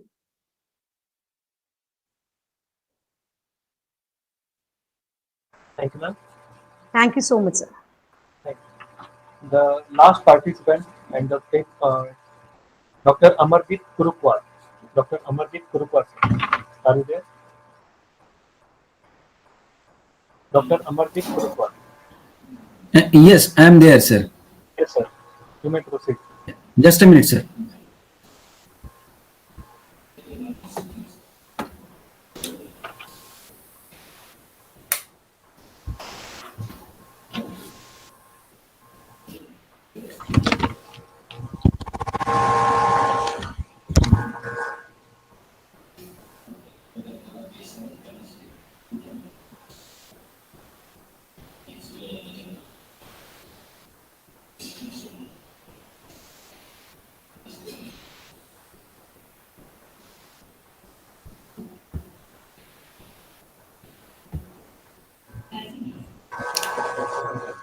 Is the presentation visible, sir?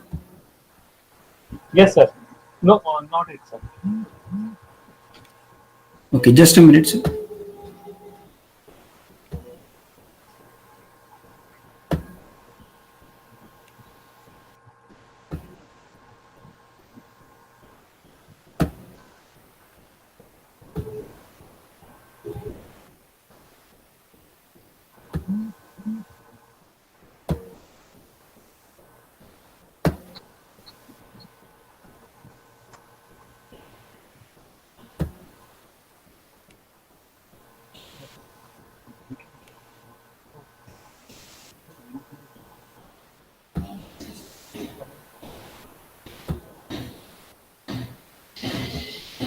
Hello.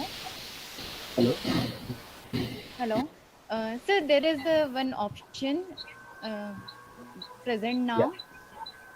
Okay, is the presentation visible, sir, now? Yes, sir. It Yes, is sir. visible. Yeah. Good evening, everybody. The topic for this presentation is awareness of total quality management, that is TQM, in service sector in Nagpur. I am Amardeep Kurukwar, Assistant Professor at DIMSR Diksha Bhumi Nagpur, that is Dr. Ambedkar Institute of Management Studies and Research, Diksha Bhumi Nagpur.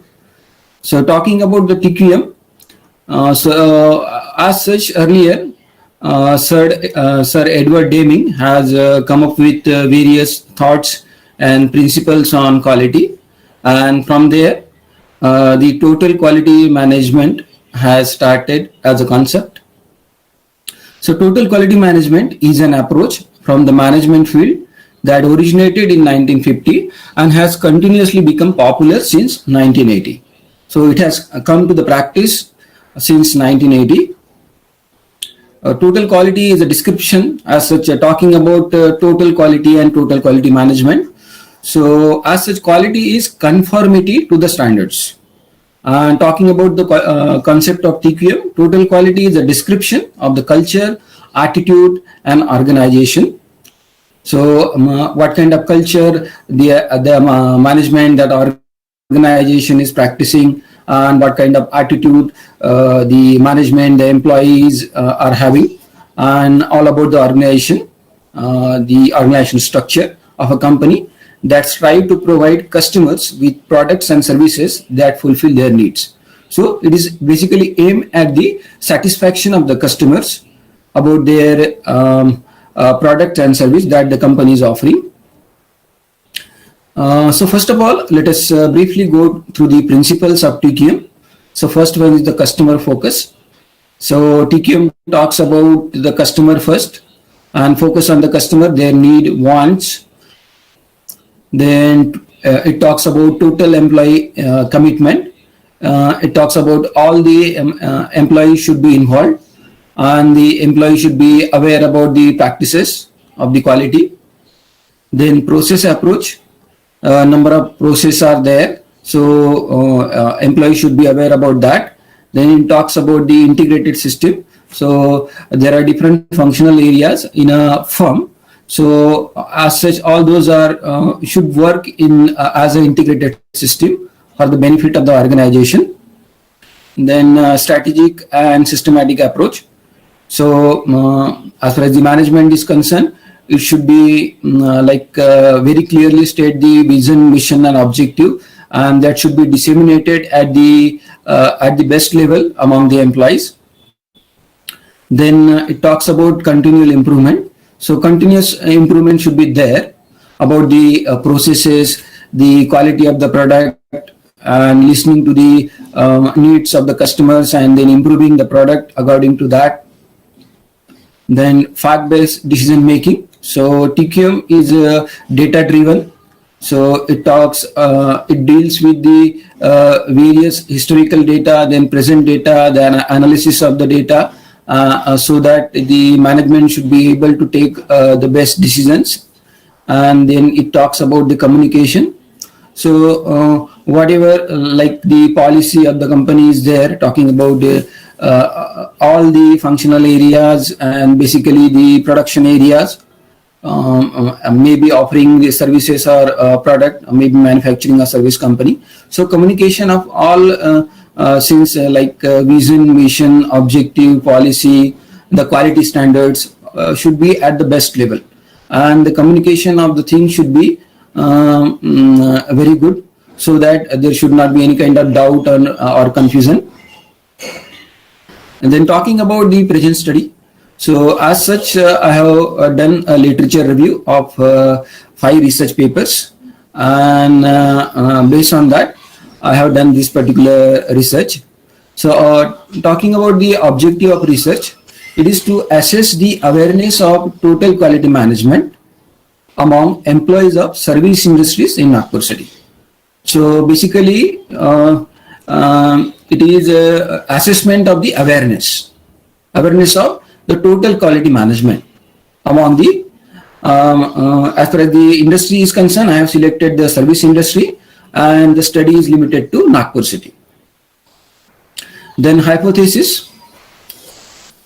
The statement of the hypothesis, that is null hypothesis over here, is there is no significant difference among the opinion across the awareness parameters on TQM given by the employees of various service industries. So this is hypothesis, null hypothesis.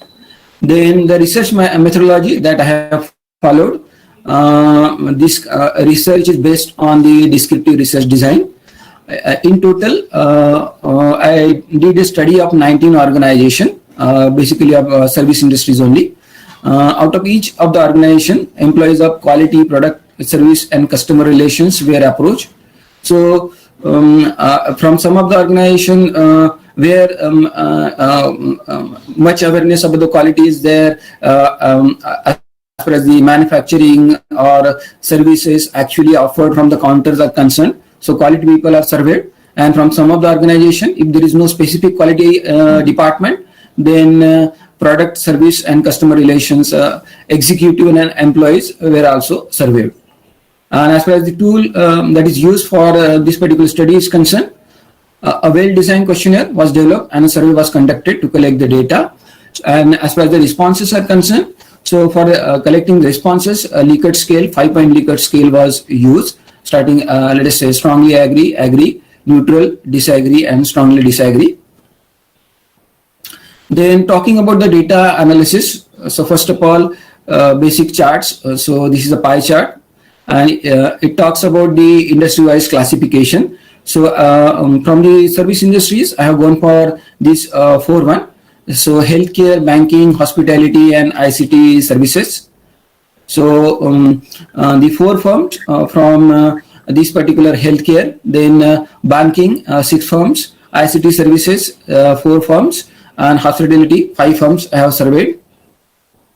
So as far as gender-wise classification of employees concerned, so total 56 employees I have surveyed across the industries, that is 4 industries. 24 are female and 32 are male. Then experience-wise classification, so below 5 years, around 45%. Then 5 to 10 years, 28%, and more than 10 years, 15 employees were there. Then the department-wise classification. So quality people, specifically quality people, 16 were there, 16 employees were surveyed. And product and services, from product and services, marketing, development, product development kind of department, so 19 employees. And customer relations, 21 employees were surveyed. And then talking about yes sir, yes sir. Yes sir, please sir. Sir, please conclude your presentation. Okay sir, okay. So just 1 minute sir. So these are all the parameters which were surveyed, and this is the average and this is the variance. So the best one that is the employees are aware, it is about TQM is the guiding philosophy in the company. The average is 4.38 and the variance is 0.24. That is equally all the employees are having same kind of opinion. That's why the variance is less.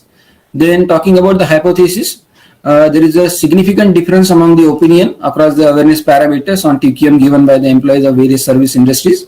So why? Because after going through the ANOVA, that is analysis of variance, the p-value is very less as compared to the level of significance. The level of significance considered over here 0.05.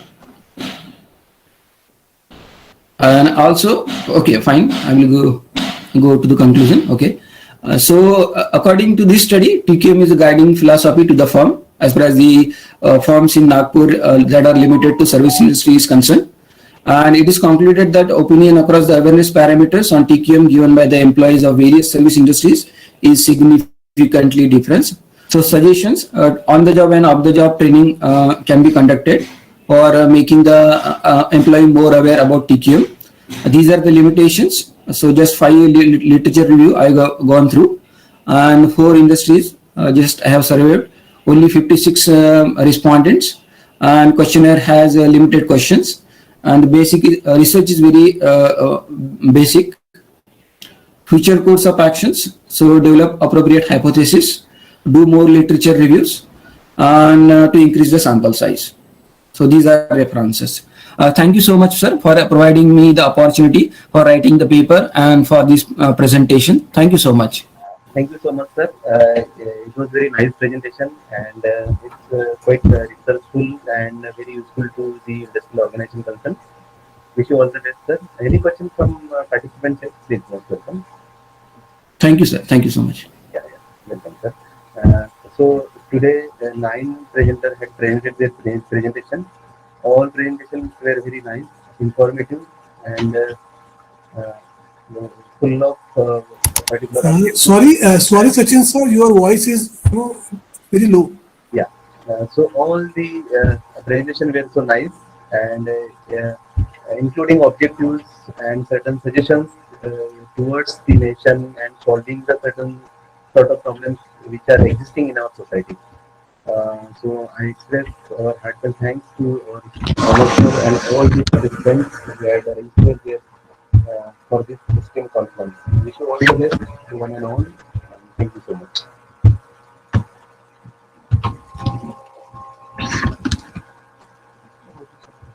Over to Sunita, ma'am.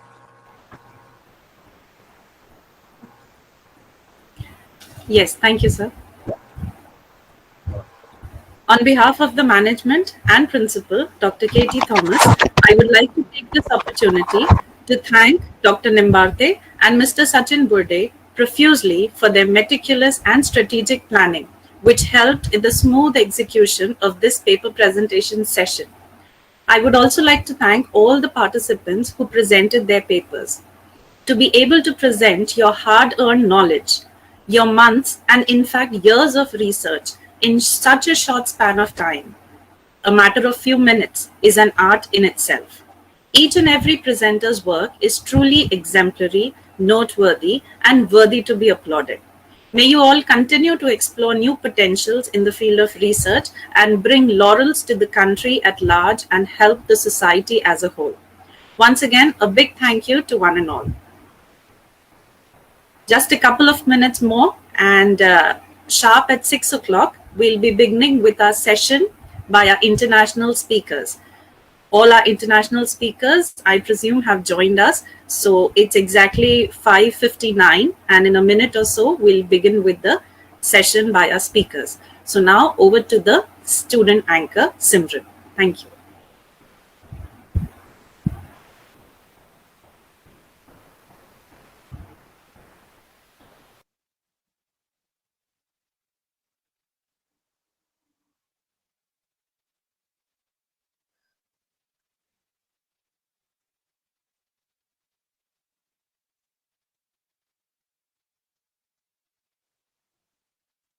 You don't have to be great to start, but you have to start to be great. Bearing this positive thought in our minds and souls, let us start this wonderful session.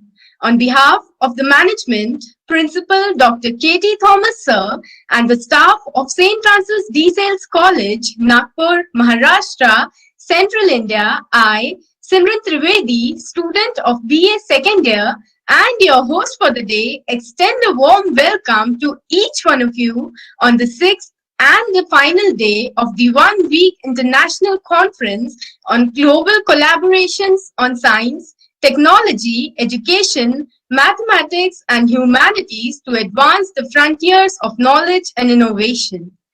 How amazing would it be to see the confluence of these vast and varied aspects, as each and every aspect mentioned here holds a vital place in our lives, and that too by the eminent and scholarly personalities from different places across the globe. So to address our first session on the topic Lego bricks, building the future of developing societies, we have in our midst Mr. Khalid Mabrok Sir. Khalid Sir is an online adjunct professor at the University of the People and a homeroom teacher at Colegio Ingles, Enel, Mexico. Sir has obtained his MA in Education from the University of Derby, UK. He is a PhD in Education, UNICAF University. Khalid Sir believes in constructive learning and constructivist teaching methods. He believes that digital learners are the makers of meaning and knowledge. Sir gets inspired by running. Whenever he needs to write an educational article or think of a unique idea to teach, he starts working out. Before we start the session, a note for our viewers that they can post their queries in the Google Meet and YouTube live chat boxes. Sir, we are delighted to have you among us today. I now request you to bring out the essence of the topic. Over to you, sir. Thank you so much. I'm working now on presenting my presentation.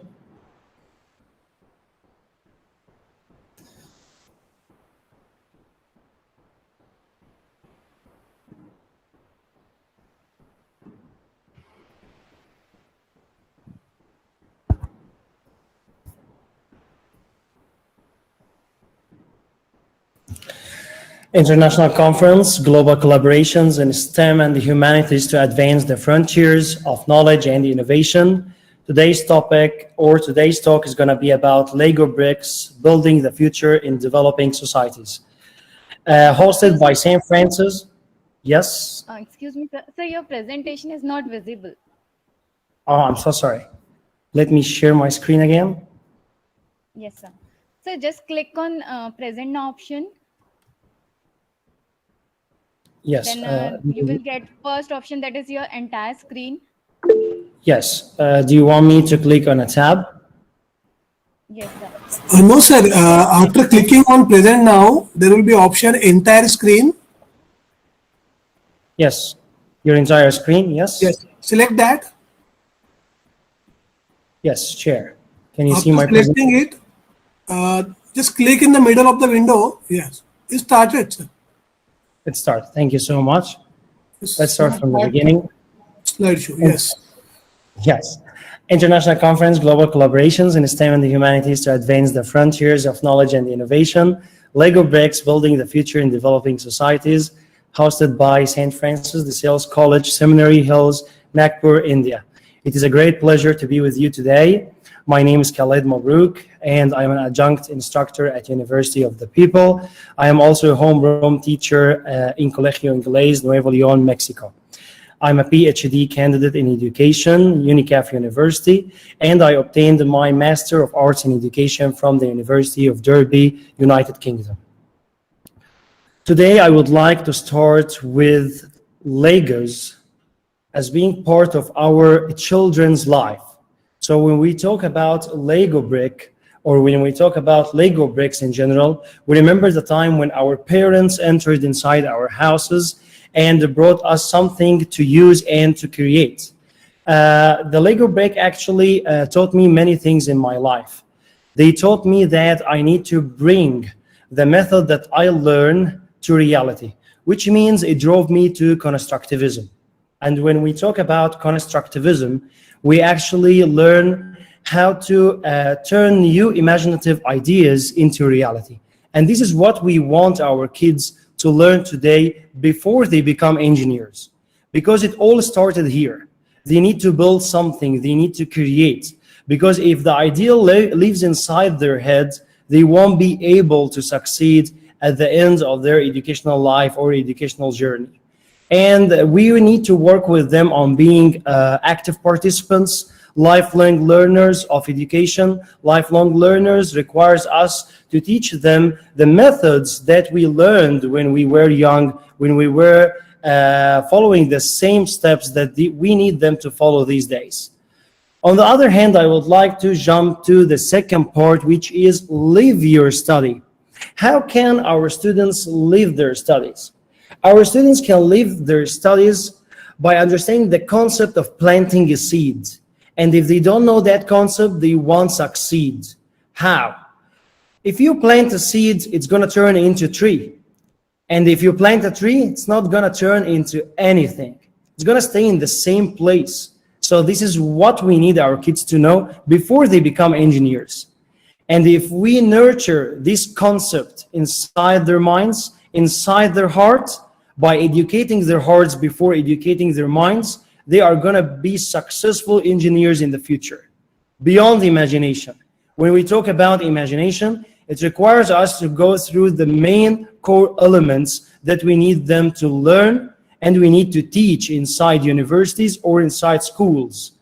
One of them is engagement. We need to engage them, because the more they get engaged, the more curiosity they develop. And this is what we really want them to do.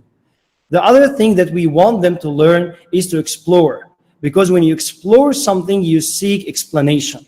And this is what we really want our kids today to know and to learn as well. Finally, the last stage requires us to go through evaluation. And before I even describe evaluation here, it reminds me by my 1-year-old son, when I brought him some bricks to build, and I started actually to build them in order to form a huge tower. And then at the end of that, I discovered that he doesn't like to construct, but rather he loves to destroy. And why he destroys? Because the perceptive experience at this stage of his life is about destroying. It's not about constructing at all. And that's why we need to take our kids through stages. We need to take them through steps. So they need to understand, where can I put this first in order to end up with the creation that makes from a student, an engineer. And this is what we need our kids to know. And finally, I mentioned, as I previously mentioned, I wanted to talk about evaluation. So our kids need to assess the positive and the negative side of their project. What's the purpose of making it? Why do I need to develop this project, for example? Why do I need to build it? Why do I need to become an engineer in that field, in this area specifically? What do I need to build in the future for my country, for my society, for the whole world? Because at the end, it's about us. It's about we. It's about how we share the planet. And this is what we are going to discuss by the end of this presentation. Second slide takes me and reminds me by this picture when I was super young, back in time in the past. I remember I played both. I actually played with video games and also Legos. But the only thing that I can remember and last with me today is this. Lego bricks. The reason why I still remember every single brick I used at that time is because it can be erased. It won't be erased. We are going to teach our kids how to jump from a process to another. How can that shape or that creation that they are building is going to turn into something at the end. And this is what we can see here. It takes us from a stage to another. At the beginning, it was a brick, then it jumped to another brick, 2 bricks, and then a head on the top, and then part of human, and then human being at the end. So this is what we can see. It takes me through development. The evolution of Lego bricks is about development, and it won't be replaced. As you can see in the left side, you are going to see that there are video game characters. The characters are changing. Mario to Street Fighter character to another RoboCop, I guess, character. So they are changing. Pac-Man, it changed to Mario. As you can see, different characters, and they are changing. They are not the same. If you ask today's kid, what do you play? He's going to tell you, yes, I do play Mario. But if you ask him tomorrow, what do you play? He's going to tell you, I play Fortnite. So the characters are changing. I'm not saying that video games are not good for them. Of course they are good. But what I mean here is Legos stays inside the mind and activates the heart as well. Another thing as well that we need to work on, that it grows with you. And how can I describe this? I describe this through my grandparents. When I sat with my grandparents in the past, I used to have them around me everywhere, in the room, in the kitchen, in the reception, in the living room, when I sleep, and they used to play with me every single time. Also, you can see fathers, mothers, grandparents, kids, all of them play with Legos. You can see all different types of persons play with Legos as well. So this is what we want to nurture our kids through. We need them to take something with them for the future and not to leave it behind. The next stage requires me to go through civilization, and here I would like to talk a little bit about my roots. I'm originally from Egypt, and when I was young, I didn't actually activate knowledge, but rather I activated logic. And this is what we call it, plant the seed. The seed is about logic, it's not about knowledge. And when you start planting the seed, you discover the knowledge as soon as you reach the first part, which is the stem. The stem drives you to the leaves, and then the leaves drives you to another part, which is the transformation of the flower into the fruit. And this is what we can see here. When I was born, I didn't ask my dad who built the pyramid, what's the purpose of building it, but I used to see it, I look at it like it's, oh my gosh, it's wonderful. Why it's wonderful? It's wonderful because my heart activates that into my brain, and it tells my brain that, oh my gosh, this is a wonderful thing that they created. And it's big, it's huge, it's massive. I love it. Another thing also that drives me to talk about Legos today, not only about Egyptians, but I would like also to talk about the math curriculum and life. When we talk about math and life, we discover that there are many things that we need our kids to learn. We don't need our kids to take with them backpacks on their back, and then after they reach school, they just take from the bag what's called by a notebook or a book. We also need them to take Lego bricks with them. And this is what we are going to see in the next slides as well.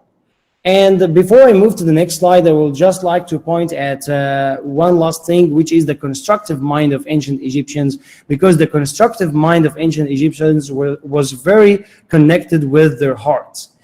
And this is what they did. There were many statues in Egypt that they built for nothing. They just built because they wanted to transform their ideas into reality. And this is what we can see.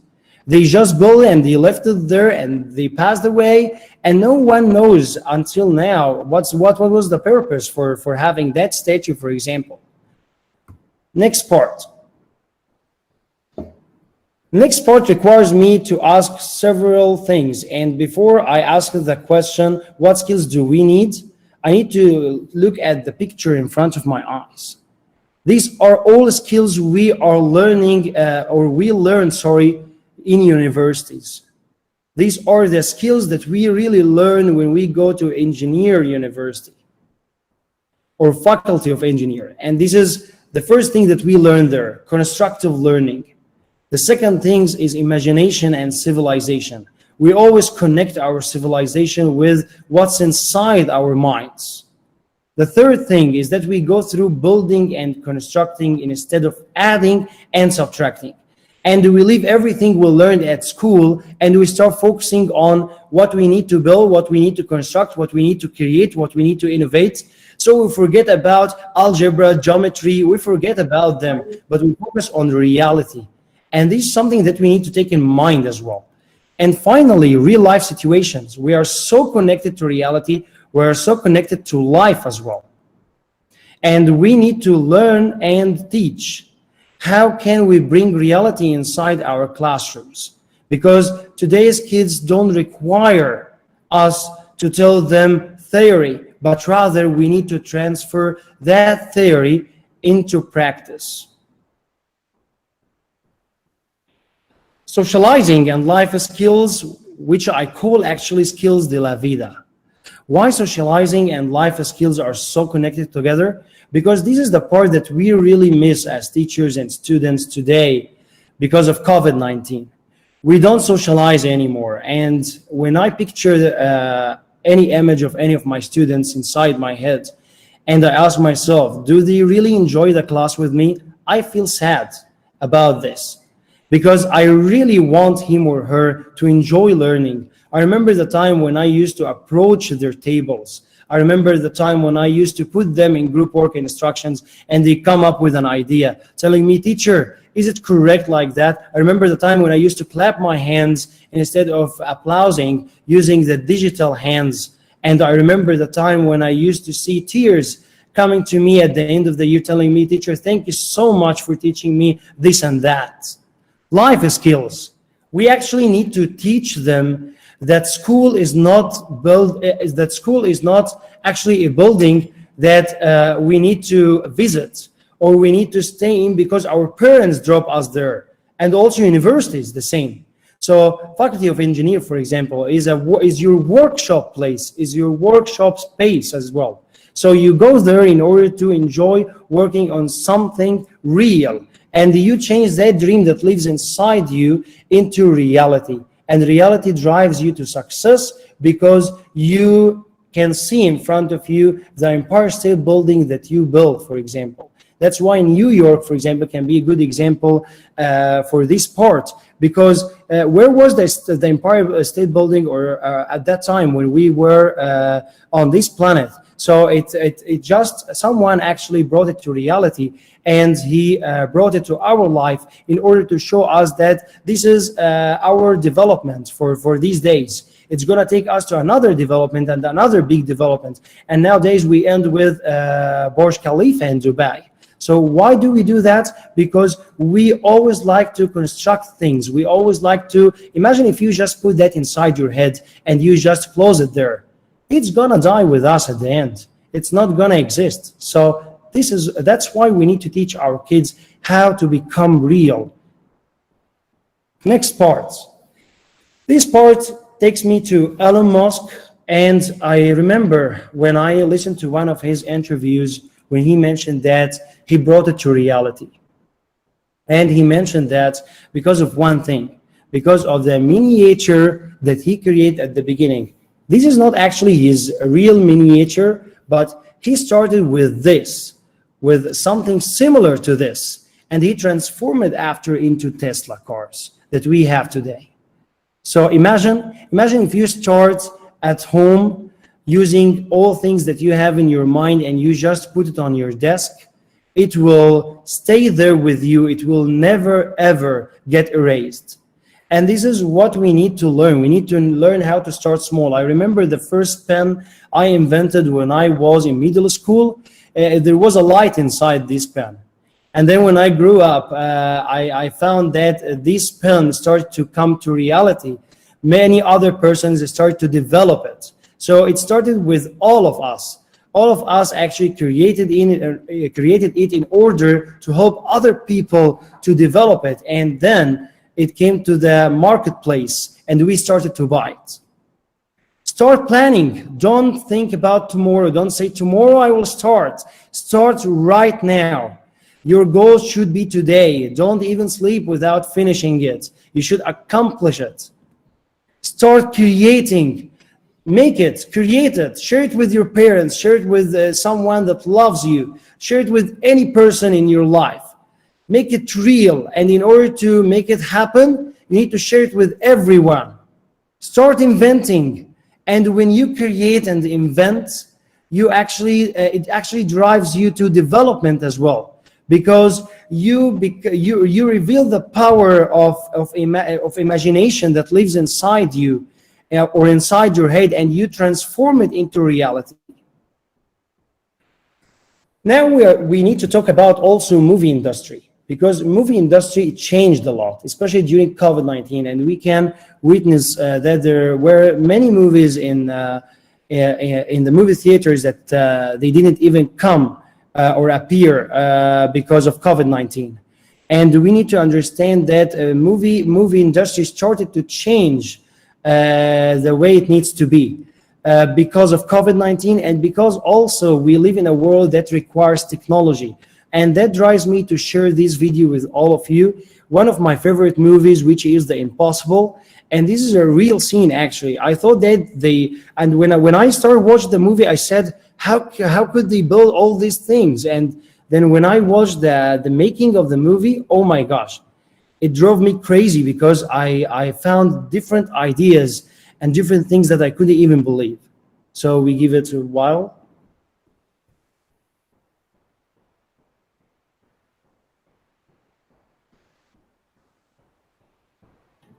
And we can see that it's just green screen in a pool. That's why we need to change the movie industry. We need to change our special effects that we use today.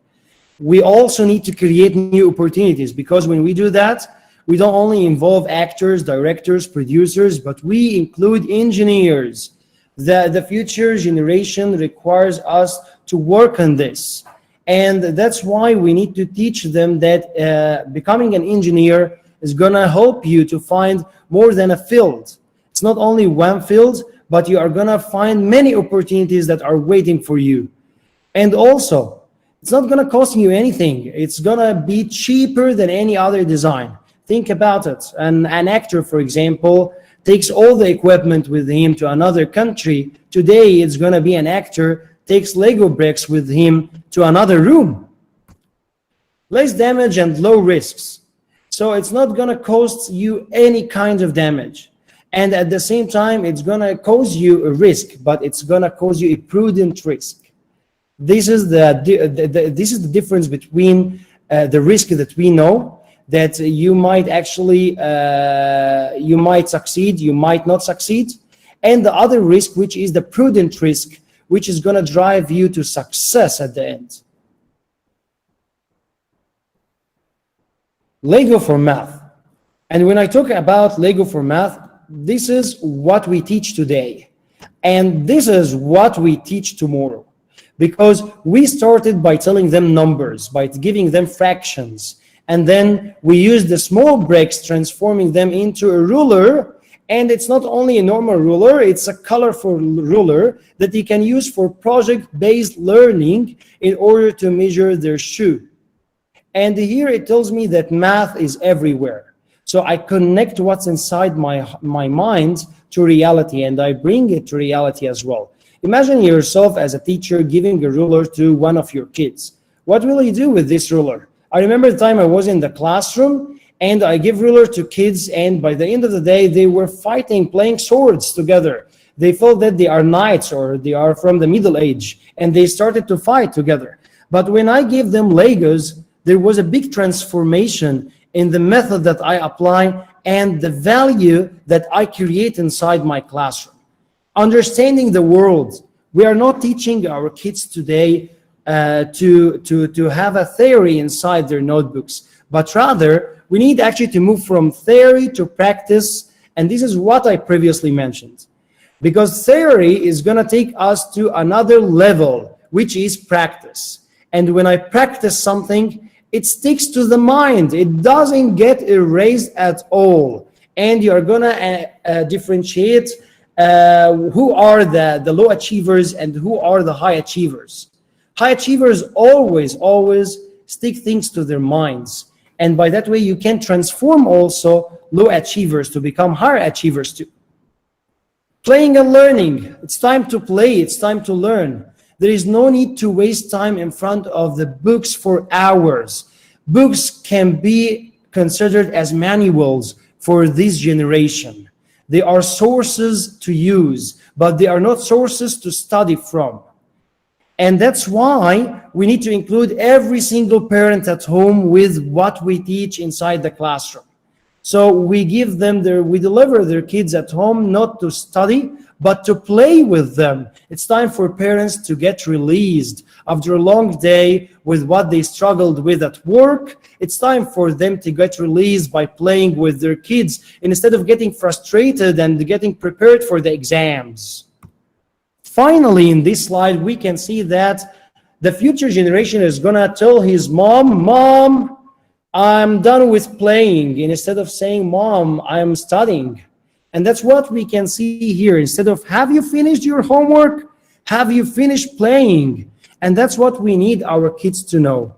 COVID-19 drove us to these ideas, because nowadays we can see many kids all over the world are sacrificing themselves in front of the computer every single day, and teachers, instructors, university professors, and our kids are tired because they don't enjoy. We need them to enjoy learning. We need them to accomplish their work as well.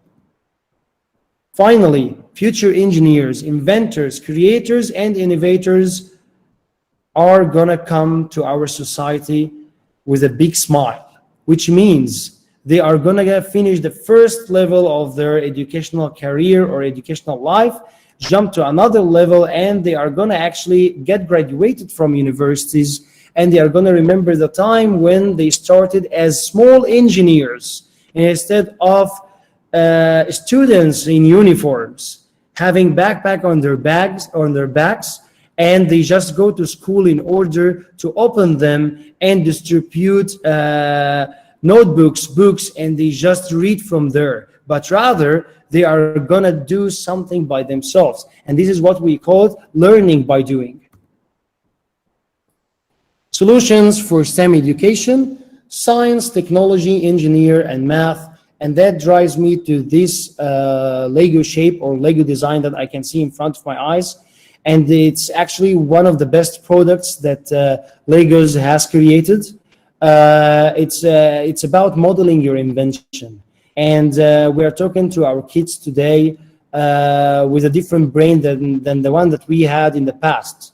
Our kids actually need to model what they need to create. And that's why we need to teach them through Legos. Their dream won't be erased or won't get erased. They will remember it, and it's gonna stay inside their mind, and they are gonna tell you, when I grow up, I would like to be in the future. This is my goal. This is my dream. I remember I started to know my dream or get introduced to it when I graduated from university. Develop a backup society. And this is what we really need to point at, because our society is going to have many ideas that we can learn from or we can use. So it's not about managing, it's not about that your society is going to manage you, but rather you are going to manage your society. It's not going to cost you an arm or a leg, but rather it's going to cost you an arm and a Lego. And here I would like to point at David Aguilar, who studies bioengineering in Spain. And he was born without a right arm, and he started to create his Lego prosthetic arm at age 9. So he started in a young age, and nowadays he's with another right hand, or right arm, sorry, that requires him to do everything we can do, and everything requires him to apply as well. So we can see that this kid was born in a Lego field, and nowadays he became a designer for those who requires prosthetic arms everywhere in the world.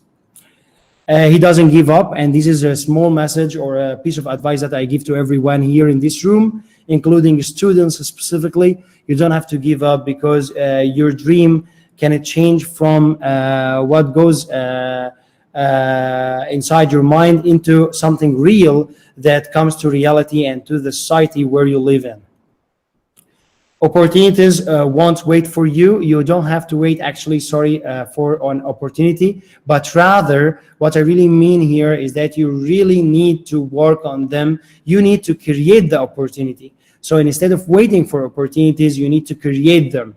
And this is what we really need our 21st century digital learners to do for their future goals. Finally, it's all about sharing the planet. And when we look at these two pictures, we are going to discover that there is a big difference between both of them. So it's all about who we are, how we organize our world, and where we are in place and time. So it's not going to be about my society, it's not going to be about my country, but it's going to be about the entire world. So I need to invent this, I need to create this, because I need to bring it to reality. I need all kids all over the world to drink pure, clean water instead of this water. Another thing is development, and that brings development to all societies, because at the end we want our future generation to live a good life, instead of living at home with face masks that covers their mouth. We need them actually to live in a clean society. And the final part is to flourishing. If we do that, the entire world is going to live peacefully with no problems, no issues, and we are going to actually sacrifice ourselves in the next decade in order to help all generations to live a good life. So teachers, professors, engineers need to work together, and we need to start today before tomorrow in order to provide all facilities needed to our societies and our countries. These are the references. There is also further reading here in this page, and I would like to thank you for your time. Thanks for hosting me. I hope you enjoyed the session with me. These are brief information about me as well, in case you need to contact me anytime. So feel free to contact me. Thank you so much for having me today.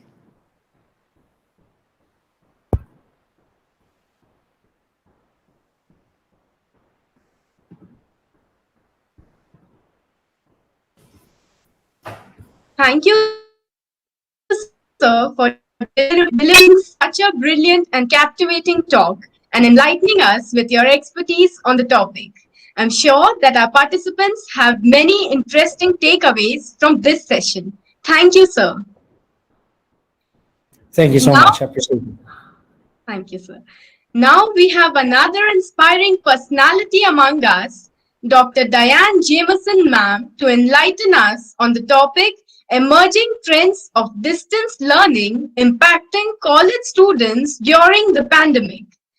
Dr. Diane Jameson, ma'am, has a PhD in Health Services with a specialization in leadership from Walden University. She also has a master's degree in organizational management with concentration on healthcare administration from Ashford University and a bachelor's degree in psychology. Ma'am is an active member of the International Golden Key Honor Society, Upsilon Phi Delta Honorary Society for Healthcare Management, and a published author with the National Association for Healthcare Access Managers. Dr. Jameson, ma'am, serves as adjunct faculty at the University of Redlands for organizational management and leadership courses and several Southern California learning centers for the College of Health Professionals. Diane, ma'am, has over 25 years of healthcare management, consulting, program management, and leadership training experience. Before we move ahead, I request the viewers to post their queries in the Google Meet and YouTube live chat boxes. We extend a hearty welcome to you, ma'am. It's indeed our pleasure to have you with us today. I now request you, ma'am, to guide us on the topic. Over to you, ma'am. Hello, everyone. Can you hear me? Yes, ma'am, you're audible. Okay. I'm going to go ahead and start my presentation. For me here in California, it's good morning. For those of you there in India, it's good evening. I'm going to present to you this morning on emerging trends impacting distant learning in college students during the COVID-19 pandemic. The World Health Organization declared COVID-19 a pandemic on March the 11th, 2020. It forced educators, institutions of higher learning, and students to immediately shift to some form of e-learning. This unexpected shift brought an end to face-to-face learning, forcing college students to engage in an online environment. Coupled with distance learning came the mandatory social distancing, mask wearing, constant hand washing in order to mitigate the spread of the novel coronavirus. And with this pandemic came emerging trends impacting the distance learning of college students. Distance learning, though involuntarily imposed, has brought about alarming trends that are adversely affecting college students globally. Associated trends identified during the COVID-19 pandemic includes pedagogical, and those are how educators employ varying technique teaching methods and how to teach. So the pedagogical methods are how the professors teach. What methods do they employ? Technological, what e-platforms would be most effective in an online environment? Relational, how would college students and professors relate to each other? It also brought on financial impact of purchasing up-to-date technology, and then organization. How do universities, institutions of higher learning upgrade their systems in order to provide this consistency in education? So these trends introduce some dormant obstacles that college students face with heightened stress, which has been correlated in their ability to learn. The psychological contagions identified for some students, as documented by Liu and Doan, were spillover and crossover effect. Okay, I went over the pedagogical.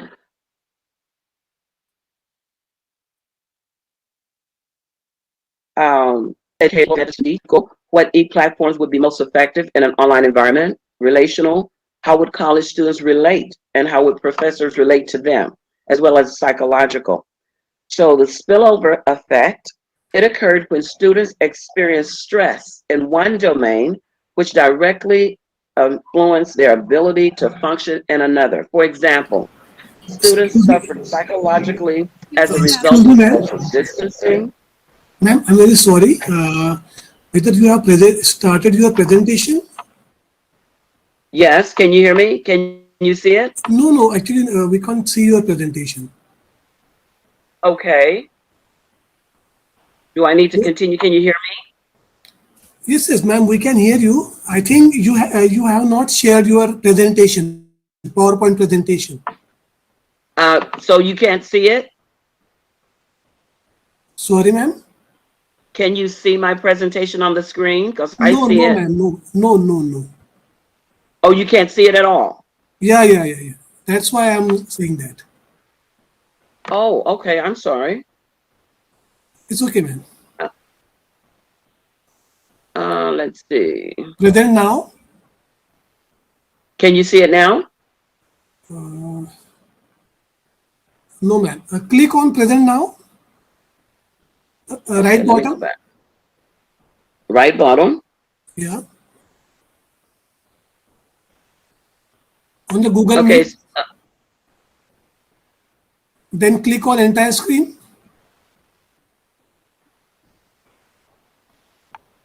Okay, right bottom. Let's see. Oh. Let's see. Can you see it now? not at. Okay. Okay, let me. Can you see that option, man? Present now on your Let me screen, right No, bottom. let's see. Hold on. At the bottom, you said present now. Yeah, yeah. Is Hold it on. visible to you, Oh, that option? I got it. Entire screen. Present now, then select entire screen. Okay. After that, Can you see a it window now? will be appear. Can you see it now? No, no, no, no. Oh, I just had it there. Hold on. Let me go back. Please follow my instruction. Okay.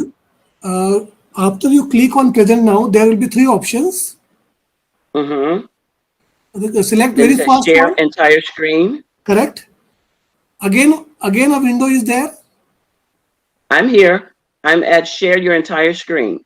Yes, yes. So after clicking on entire screen, further window will be appear. Just click on that middle in the window. That share button will be there.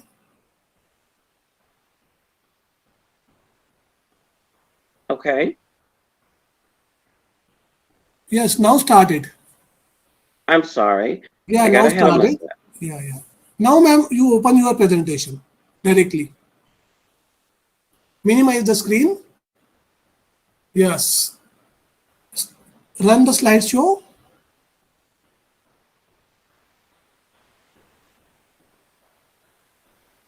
Open PPT, ma'am. It's okay, ma'am. You are doing right. Go to that presentation part. Yes, Okay. correct. Now there is a slideshow button. Slide From the beginning. from Yes, current slide. Yes. Click on it. Click on Current it. slide. Click on it. Okay. Yes. Now move to the slide whichever you want. Okay, can you see my presentation? Yes, yes, ma'am. It's coming fine. Okay. Absolutely fine. Okay, I'm sorry. No, I could see it and I just thought everyone could see it. Okay, can you see where I am now with the impact of trends? Yes, yes, ma'am. Okay, all right. I'm I very do sorry, ma'am, to apologize for disturb you in that. the middle. I'm very sorry. Okay, thank you. Thank you for that guidance. This takes me to slide 4, the impact on education. This global pandemic has had worldwide impact with school closures, educational underachievement for some students, because not all students learn at the same level. Some are very good with online environment, and some are even better with face-to-face contact. And also this shift to distance learning has also caused an impact on our students as well as higher demand on technology. So the overarching goals for the impact on education was to mitigate the spread of the virus by ensuring safer communities through social distancing. Okay. However, one lens of research has reported that while mitigating the spread of the COVID-19 pandemic, the process created what is known as a parallel pandemic. This parallelism surfaced as healthcare providers and education administrators, they work tirelessly to combat the spread of the novel COVID-19 virus while developing a didactic pedagogical method for educating students worldwide. And this was not an easy task. Included in this parallel pandemic were increased anxieties brought on by the global economic downturn, coupled with distance learning and the fear of spreading the virus through social interaction. Which leads me to my next slide, overcoming the challenges. Interventions needed to be employed by both the students as well as the professors, as well as a home environment. And the supportive intervention included for college students was eliminating associated barriers, establishing well-resourced mental health services with accessible e-platforms for college students to access for needed services. Parents to engage in an e-platform that provides emotional support. Okay, effective utilization of accessible and economical networks that efficiently coordinate, collaborate, and communicate with college students virtually while reestablishing some form of social interaction among peers, colleagues, and educators. And then for educators to establish a healthy online community for students.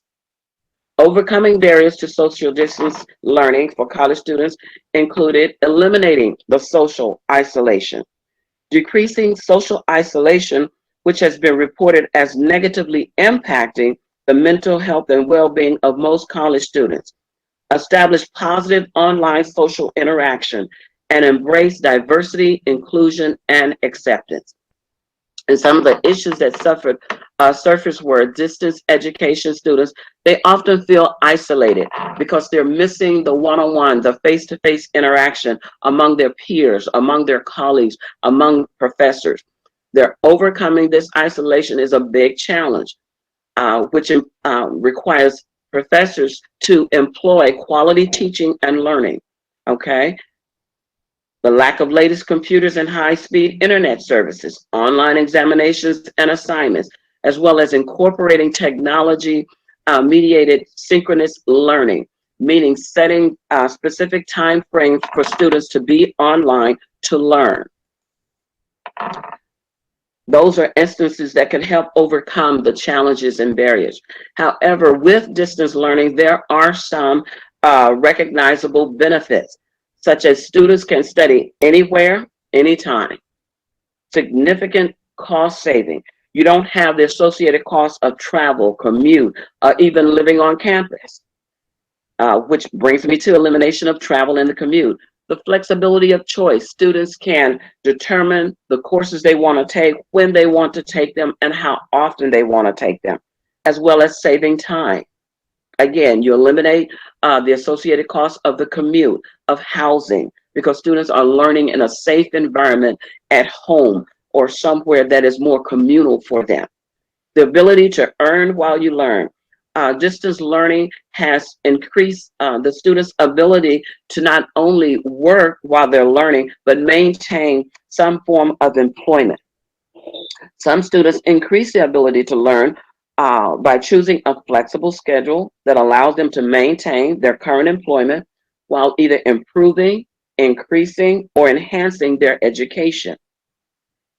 Okay, distance learning also brings into consideration of individual learners the differences. Some students learn at a faster pace, some learn at a much slower pace. So it's going to be indicative upon the professor to keep open communication with those students, because distance learning in an e-learning environment allows students to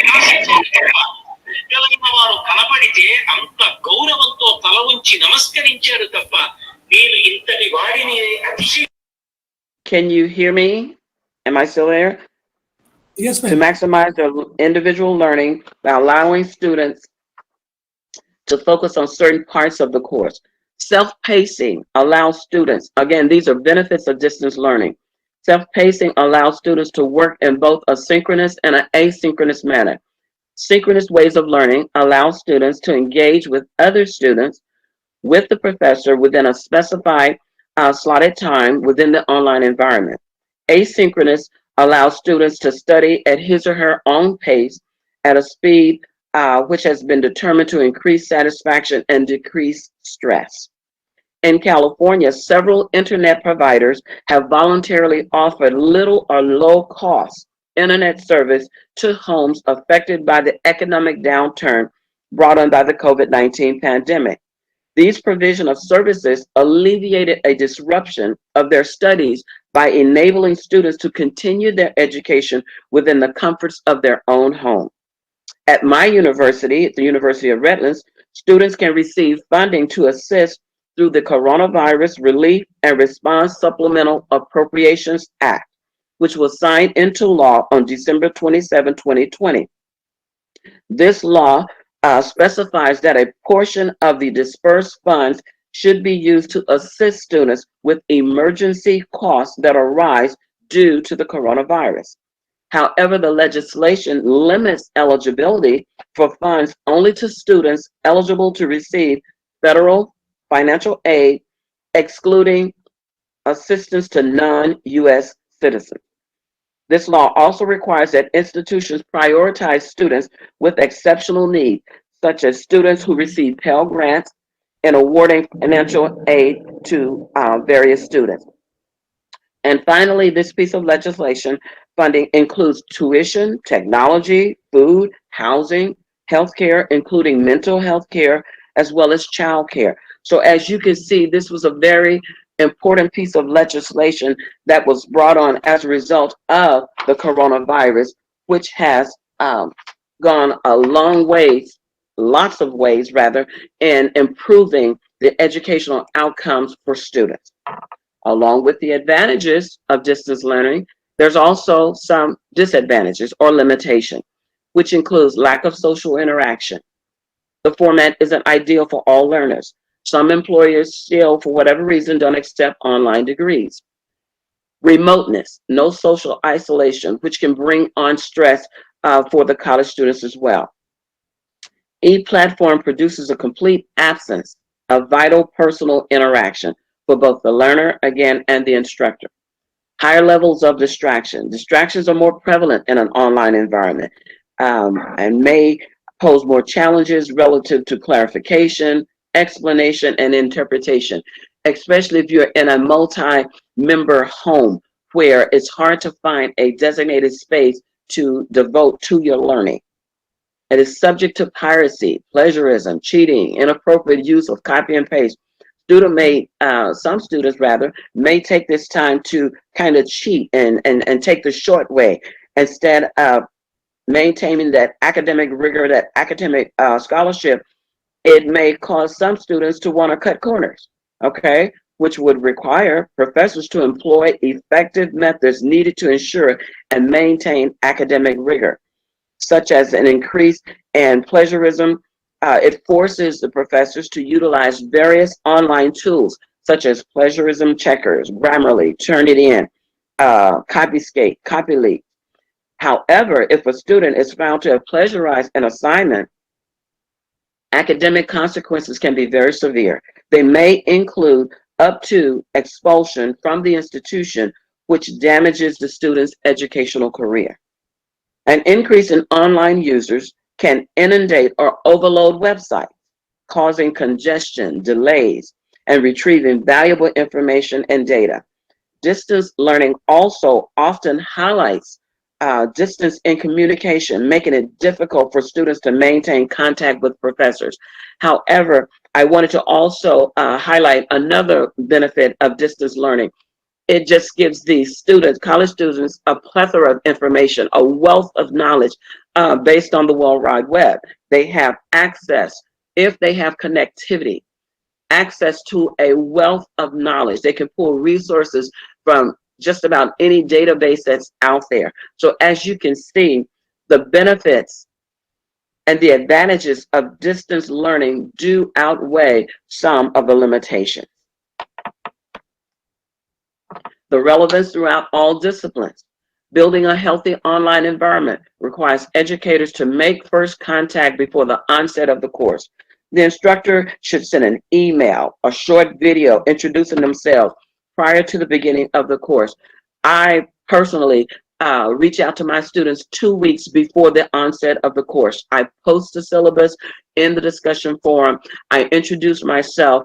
I go over as much relevant information about myself and give them my contact number as well as the university email so that they can make contact with me before the class to sort of break the ice. Okay, create an introductory activity. Professors can create simple exercises, either via Blackboard, Moodle, or whatever specific e-platform technology is being used. Again, this sort of breaks the ice and brings on a comfort level for the student so that they can get accustomed to the platform and the environment. It provides opportunity for learner interaction. I ask my students to go into the discussion forum and to write 1 to 2 sentences, sometimes 3, information about themselves, so that when we start week 1, we don't spend the majority of the time with introductions. Students can engage with each other prior to the class, and so when class begins, they have some sense of who they're interacting with, who they're learning with, and who they're growing with. Encourage sharing. Okay, professors should encourage sharing if you have information that you may have experienced from a previous class and is relevant to the content of the current class. By all means, share that. Establish contact methods and hours and be specific and be consistent. If you say that you're available, say from 6 to 8 in the evening, be available. And what I personally do for my students, I try to respond to every email within 24 hours. Okay, so that the student has the information, has the guidance that they need so that they can proceed on. Provide direction often in various methods through the online classroom discussion, through the different threads. Learner interaction can be enhanced through discussion forums, voice threads, Google Hangouts, or other video conference services. Using social media, Facebook groups, or by embedding a Twitter feed into the Blackboard course if permitted by the learning institution. Okay, that's providing timely and effective feedback is very important. Students need to know how they're progressing. They need to know what's going on. They need to receive communication consistently. And then chunk the content of the course, meaning break it down into small, digestible parts so that the brain can absorb it. Okay, so professors must establish effective ways of communicating with students by providing, again, their email address, phone number, to include the best days and times to be reached and be consistent. Professors should make every effort to respond, again, to the students within 24 hours. And the communication from the professor to students across all disciplines, it should be clear, it should be concise, it should be constant, and it must be conveyed to all students. The professor must establish and maintain an active presence within the discussion forum through early intervention, such as early alerts, individual progress reports that are ongoing. Our courses at the master's level are 8 weeks. So by week 2, I have a pretty good estimation as to how my students are faring. By week 3, if I notice that a student has missed 1 or 2 assignments, I begin my early alerts. How can I help you? What can I do to help you so that the student doesn't lag behind, so that the student can maintain a certain level of performance and not fail? Again, chunk the course content by breaking it down into smaller pieces so that the brain can easily digest it. Professors should populate the course calendar with pertinent deadlines, distribute friendly reminders to students, maintain consistency with the deadlines to ensure students remain on track. If you do not accept late assignments, make that known within the course syllabus. Make that known, reiterate it during week 1 so that the students will know, so that they'll know what to expect. The communication is clear, it's concise, and then you may want to repeat it like in midweek, around week 4, week 5, depending on the length of the course. And professors must employ a variety of multimedia modalities, different methods, okay, to cover the course content. Include images, graphs, videos. If the course is textbook-based, to clarify the different concepts so the students can more grasp the information and maintain it. They can grasp it, they can retain it, and they can maintain it. Send friendly reminders to keep the students on track as well. Students, you have a responsibility as well. The students must establish and maintain active attendance. Again, with my university, if a student does not actively sign in to the online environment for week 1 and week 2, they're automatically dropped. Okay? After week 2, then they don't have to consistently sign in. So students must establish and maintain active attendance, engagement, timely completion, and submission of all course assignments while adhering to the course syllabus. In conclusion, a significant body of research identified emerging trends and the impact of distance learning during the COVID-19 pandemic that negatively impacted the mental, social, and physical health of college students. However, included in the research were some overarching benefits of distance learning, which I have already gone over, and the continual need to mitigate the barriers that adversely affect college students and their ability to learn in an online environment as a result of the 4 school closures, distance learning, and the mandatory social distance. Such mitigation should take into consideration communication. So to mitigate the negative effect of distance learning, educators must employ effective communication that is clear, concise, constant, and consistent, and it must be conveyed to all students, including those students who are visually and hearing impaired. And we have modalities in place at our universities whereby we can openly communicate with those students, because the ADA which is the American Disabilities Act, is clear that these students must be included and they must be afforded the opportunity to learn. A review of the current culture must take place, which should take into consideration perhaps changing the rules of engagement to one that is specific for an online environment. And this may take some revamping, okay?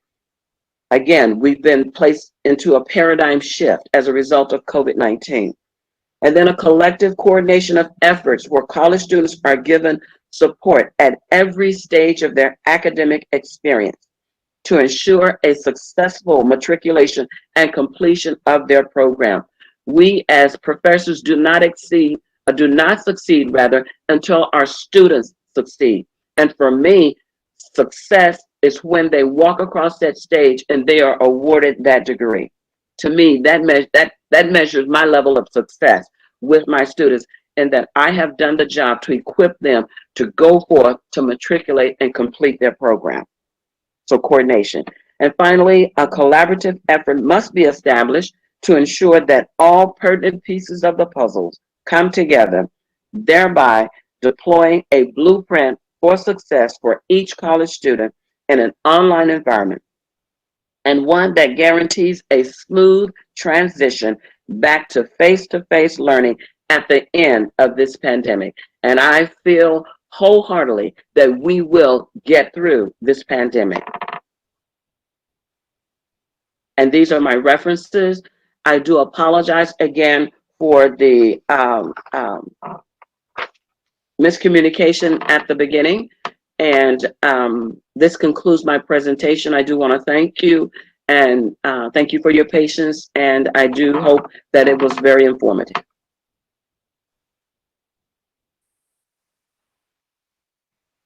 It was indeed an interesting and moving session. Your enlightening thoughts and words thoroughly kept on inspiring us.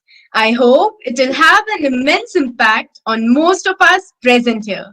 Thank you so much, ma'am. Thank you.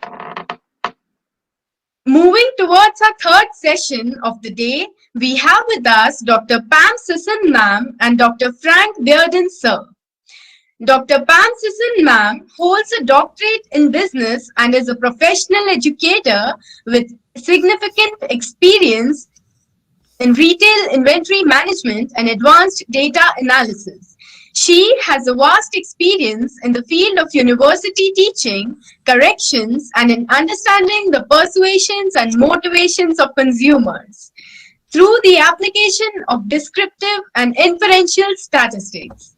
Ma'am also has the talent in troubleshooting in IT domains and providing universities with setup in diverse platforms of Blackboard, eCollege, Angel, Canvas, and collaborates with researchers and professionals across the world.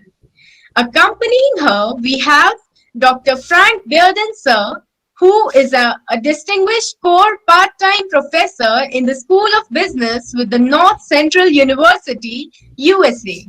Sir has received his BA degree with honors from the University of North Texas.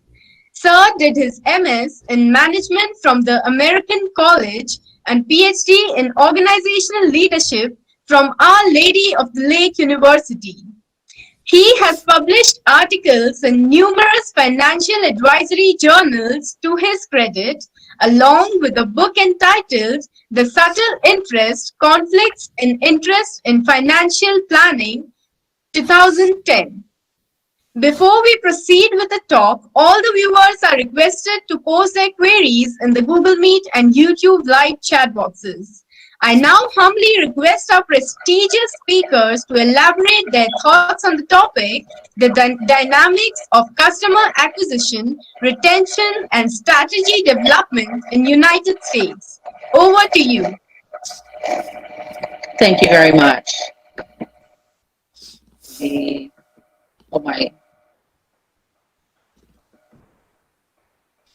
my screen.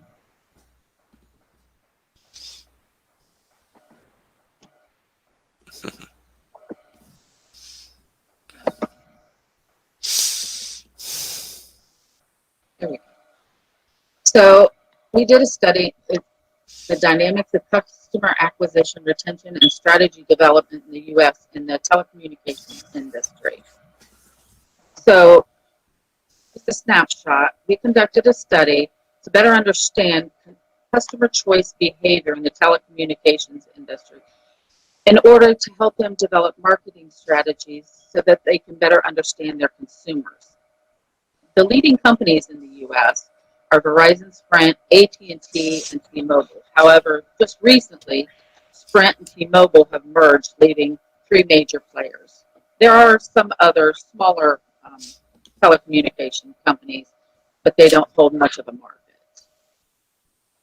So, like any other thing in life, nothing is guaranteed, and this holds the same for the telecommunication industry. This is a buyer's market and extremely competitive right now. The telecommunication companies must strive to stay competitive, and to do this, they must attract and retain their customers.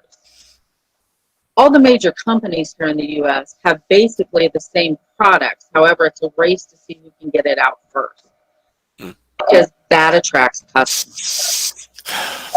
As I said, the industry is going through tremendous growth right now, and consumers, they go with who has the best deals. So they're fickle. Consumers change companies at any time. So the main problem here is telecommunications' limited understanding in the relationship of customer choice and how they select their products and services. I'm going to turn it over to Dr. Bearden now. This slide represents our efforts at the whoops, we're one slide ahead. Yeah, the theoretical grounding and the appropriateness in the study itself, and the emphasis was on transformational leadership. Many of you may already know that the transformational leadership in general was popularized and presented in a first thorough form by a fellow named Bernard Bass in 1985. Transformational leaders are unique among leaders in the sense that they try to get buy-in and active involvement by the persons that they supervise in some fashion, so they can take some ownership of the organization itself. You know, they shape the destiny of the organization itself through motivating followers and getting them to play significant roles. We found this is really significant with sales skills. It's a key differentiator among the superior companies among equals. And so, and technology has really got a strong edge among industries in that regard. So we have noticed that transformational leaderships attempt to create an environment and reshape and reorient the workplace to current realities.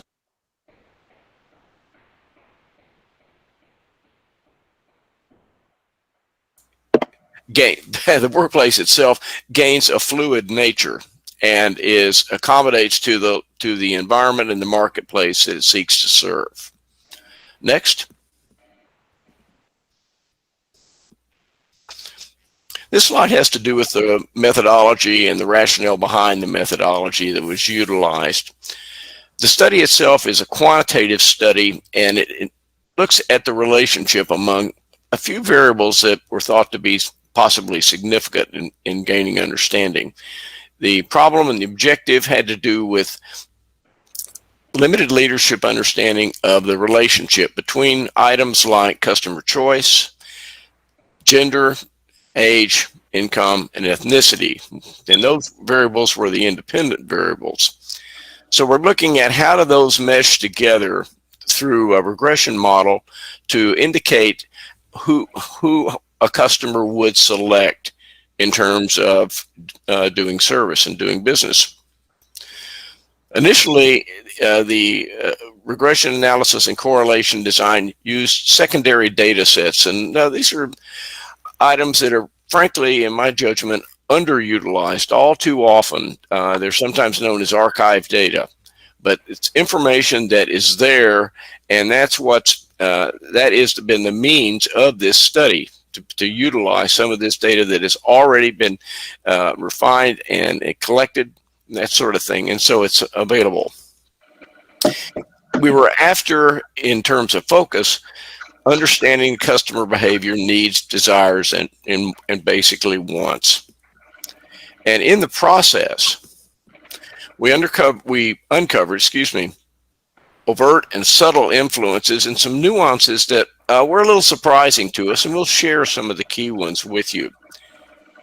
We used a least squares regression model, which, to those of you that have done work in quantitative statistics, is a dominant and fairly well understood means.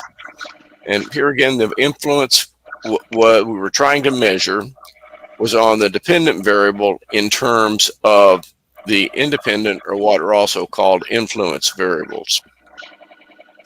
Next.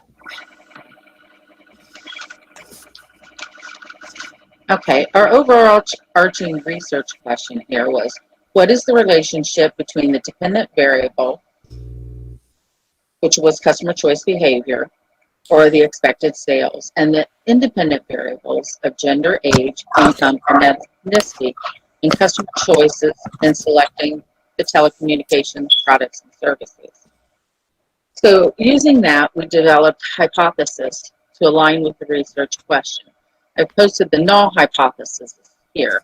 Gender has no effect on expected sales, and it goes the same for the other three with age, ethnicity, and income.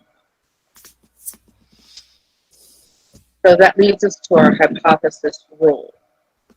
So for this study, again, as Dr. Bearden said, we use the independent variables of gender, age, ethnicity, and income, and the dependent variable of customer choice behavior or expected sales. So the measurement we used, we calculated the value of the independent variables of gender, age, ethnicity, and income, and the influence they had on the variable of expected sales. So in order to test the hypothesis, we had to apply these testing rules, where, again, we would reject the null hypothesis if it was less than 0.01, or the p-value, we would reject it if the p-value was less than 0.05. We would fail to reject the null hypothesis where the p-value was greater than 0.05.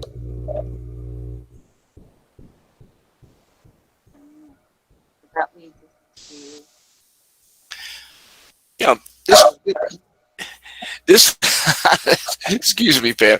This leads us into what we call data mining, and really, you can't overemphasize the utility of various collected information that's available and has already been processed to some extent. So that's what we're trying to do.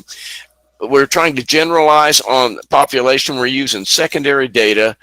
In that sense, it's free from an awful lot of subjectivity. It's collected through neutral and inobtrusive various approaches.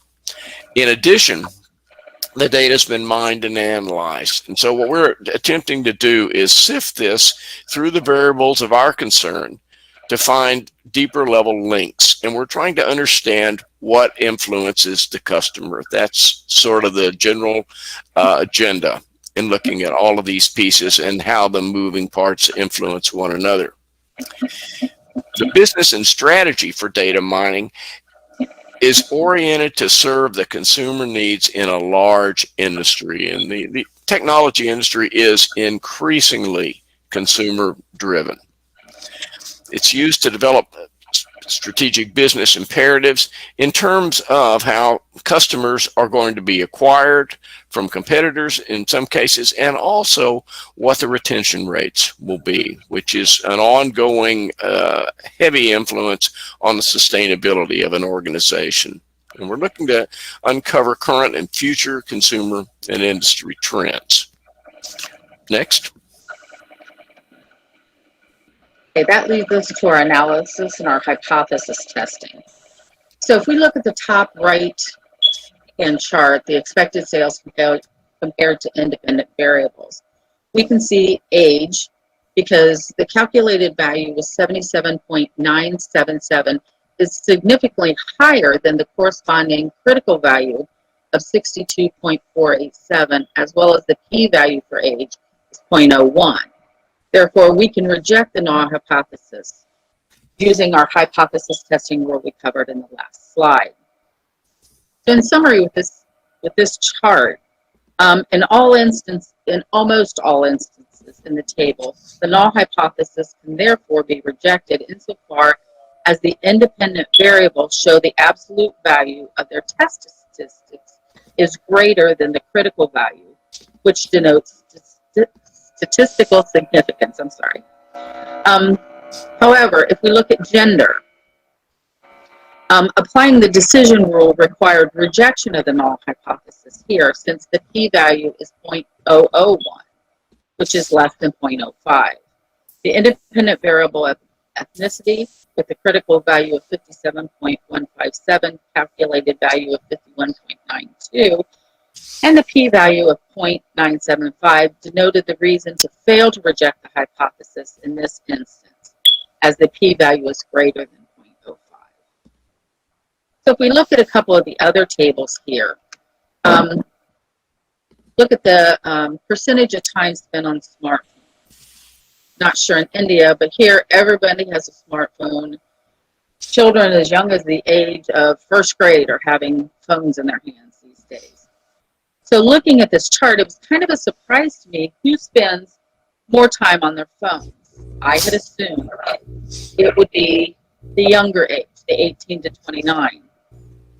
However, we can clearly see here the numbers are larger in the 30 to 59 age group.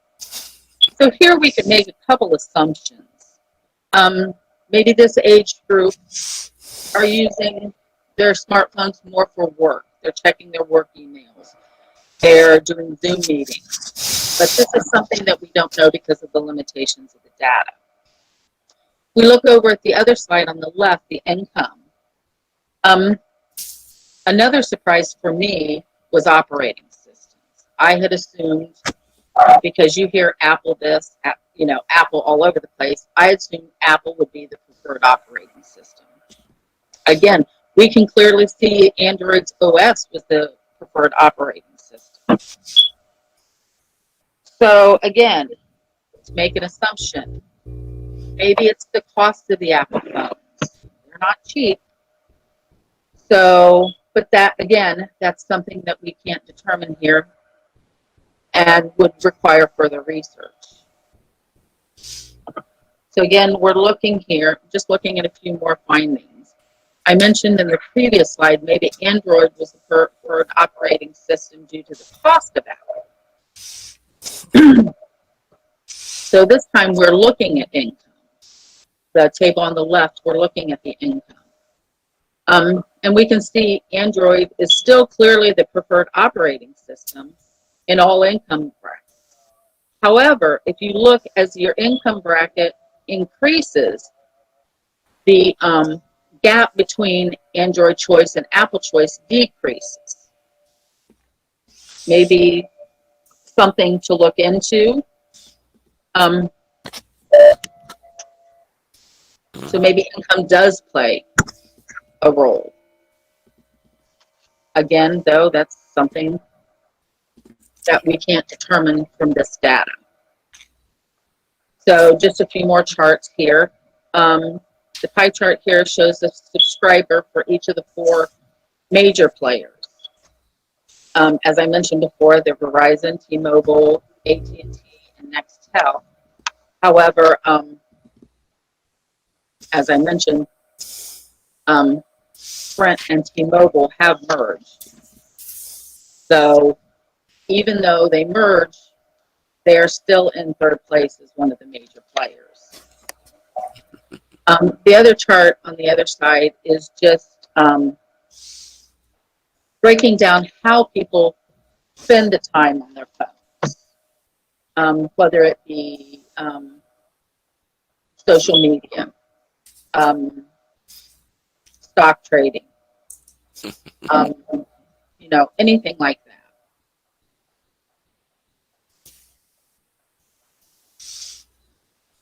So this could be helpful in determining where the consumers are using their time. And the company can decide how they can make themselves stand out. Because, as I said, they've all got basically the same products. So how can they make themselves stand out among the others? And the bottom chart there shows the total number of customers lost between the years of 2013, 2017. If you look at Sprint and T-Mobile, that's the two that just merged. They have had a huge loss, around 758 million. So why are they losing customers? It's something they really need to look into, because it costs so much more to attract a new customer than it does to retain a present customer. Yeah, then we tried to consider a little more carefully business and marketing knowledge that we have been able to accrue from the findings. And there are a few things that can be generalized. And then we want to talk about two examples of persons that have grown in this particular market and become dominant. First of all, what we found, and what Dr. Sisson has referenced to a few times, is that we've got new perspectives on customer choice behavior. So, you know, the customer does change from time to time, and some of that was revealed in this study. We've got a knowledge that's potentially of value to all business leaders that are in any area of technology, and this relates pointedly and maybe most directly with sales strategy development. In addition, we noted extensive databases from reputable vendors that we were able to access in fulfilling the objectives of the study. And as kind of an afterthought, for those of you that do research in quantitative areas, you might consider this type of data or archive data in future work that you do, because a lot of times the information is more detailed than what can be gathered. Finally, we noted data sets that mine a consistent and considerable amount of customer behavioral information, and information that can be very significant to the servers that are on the industry side of providing sales and service. The two persons at the bottom right, we've labeled them for you, but nonetheless, it's kind of interesting to note. The person on the left side is a fellow named Carlos Slim Helu. He's a business magnate from Mexico. And for those of you that read Forbes magazine and follow business cycles, you know, like we do, in 2013, he was ranked as the richest person in the world by Forbes. A lot of people to this day don't know who he is. Then another person of interest that is in this sector is a billionaire whose name is Mukesh Ambani, and he owns Reliance Jio, which is the biggest Indian telecom player in terms of subscriptions. Next. Okay, our findings here.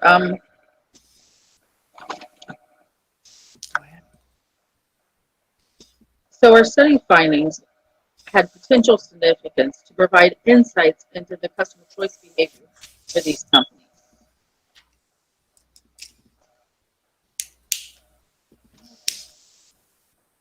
supposed to be yours, Dr. Bearden. I'm so sorry. That's quite all right. Okay, well, yeah, this is an effort on our part to really kind of put the findings that we discovered in a little bit of a nutshell. So we look from on the left-hand side and then again on the right. And with the findings, what we've discovered, again, a number of insights in customer behavioral choices. And these are done from advanced inferential statistical analysis. These insights have got value for telecom managers as well as the leaders of the operations.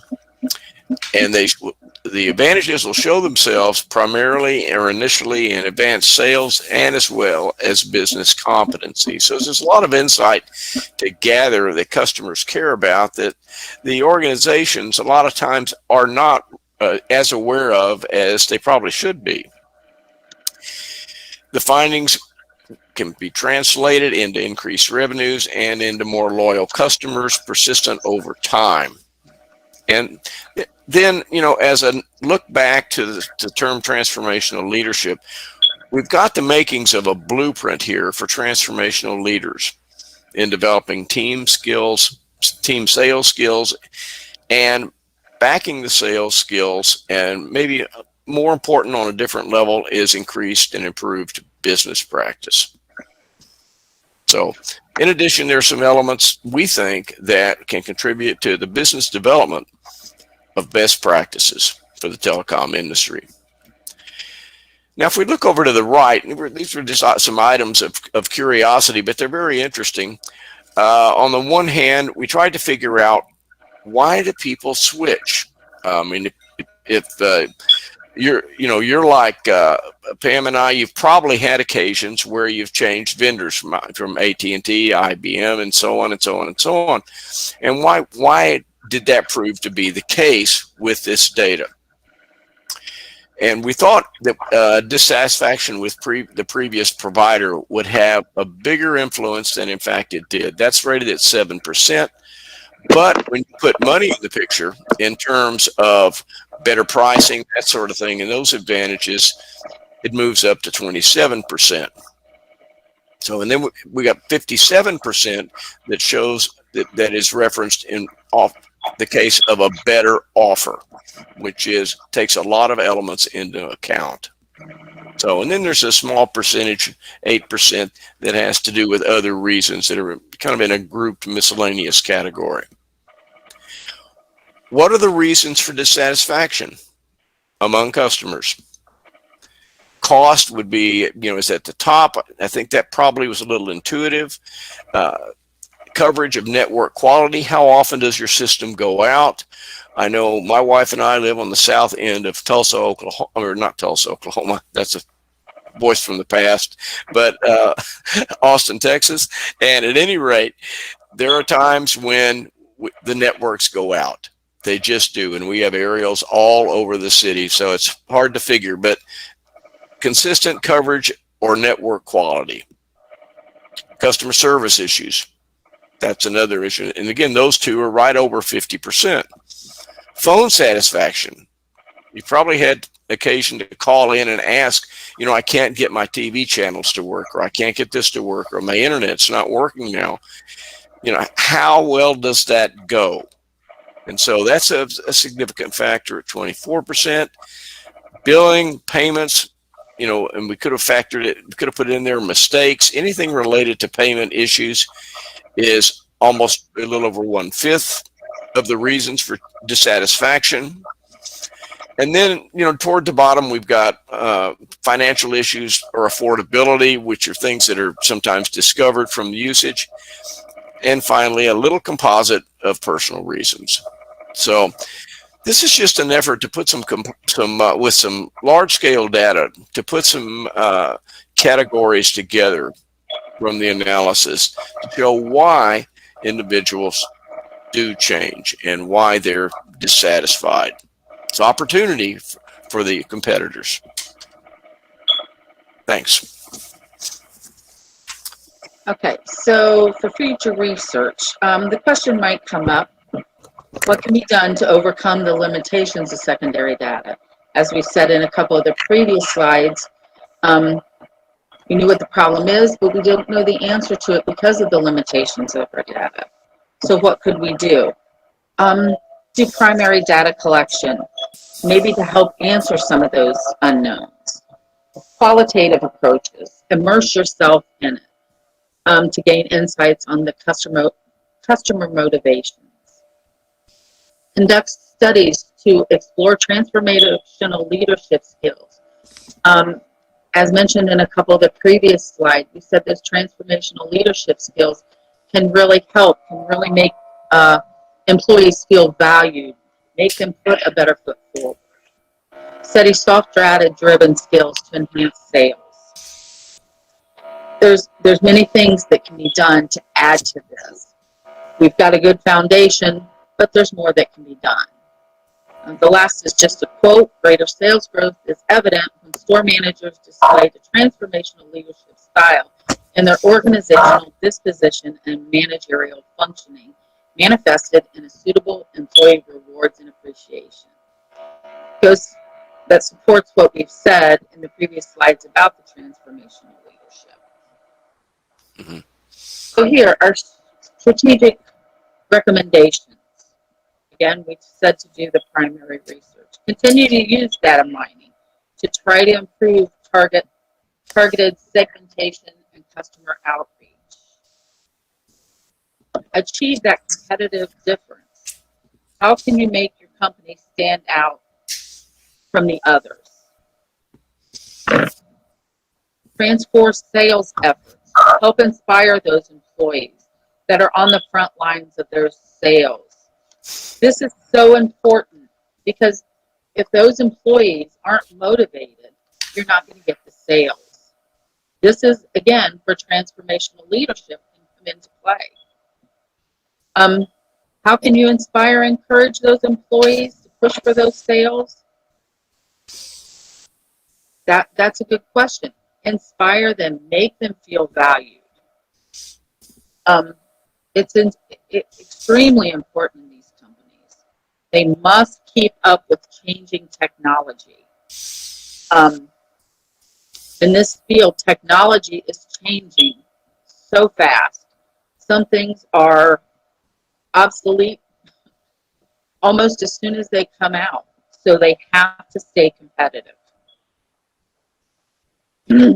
Lastly, continuous learning and improvements. This is from the top down. They have to keep training their employees. So in order for them to keep training their employees, upper management has to stay abreast of all these changes in order to stay competitive. They have to understand the consumer behavior to help inspire the marketing and sales teams. So these are just our references. And on behalf of Dr. Beard and myself, I would like to thank you for giving us the opportunity to present at this conference.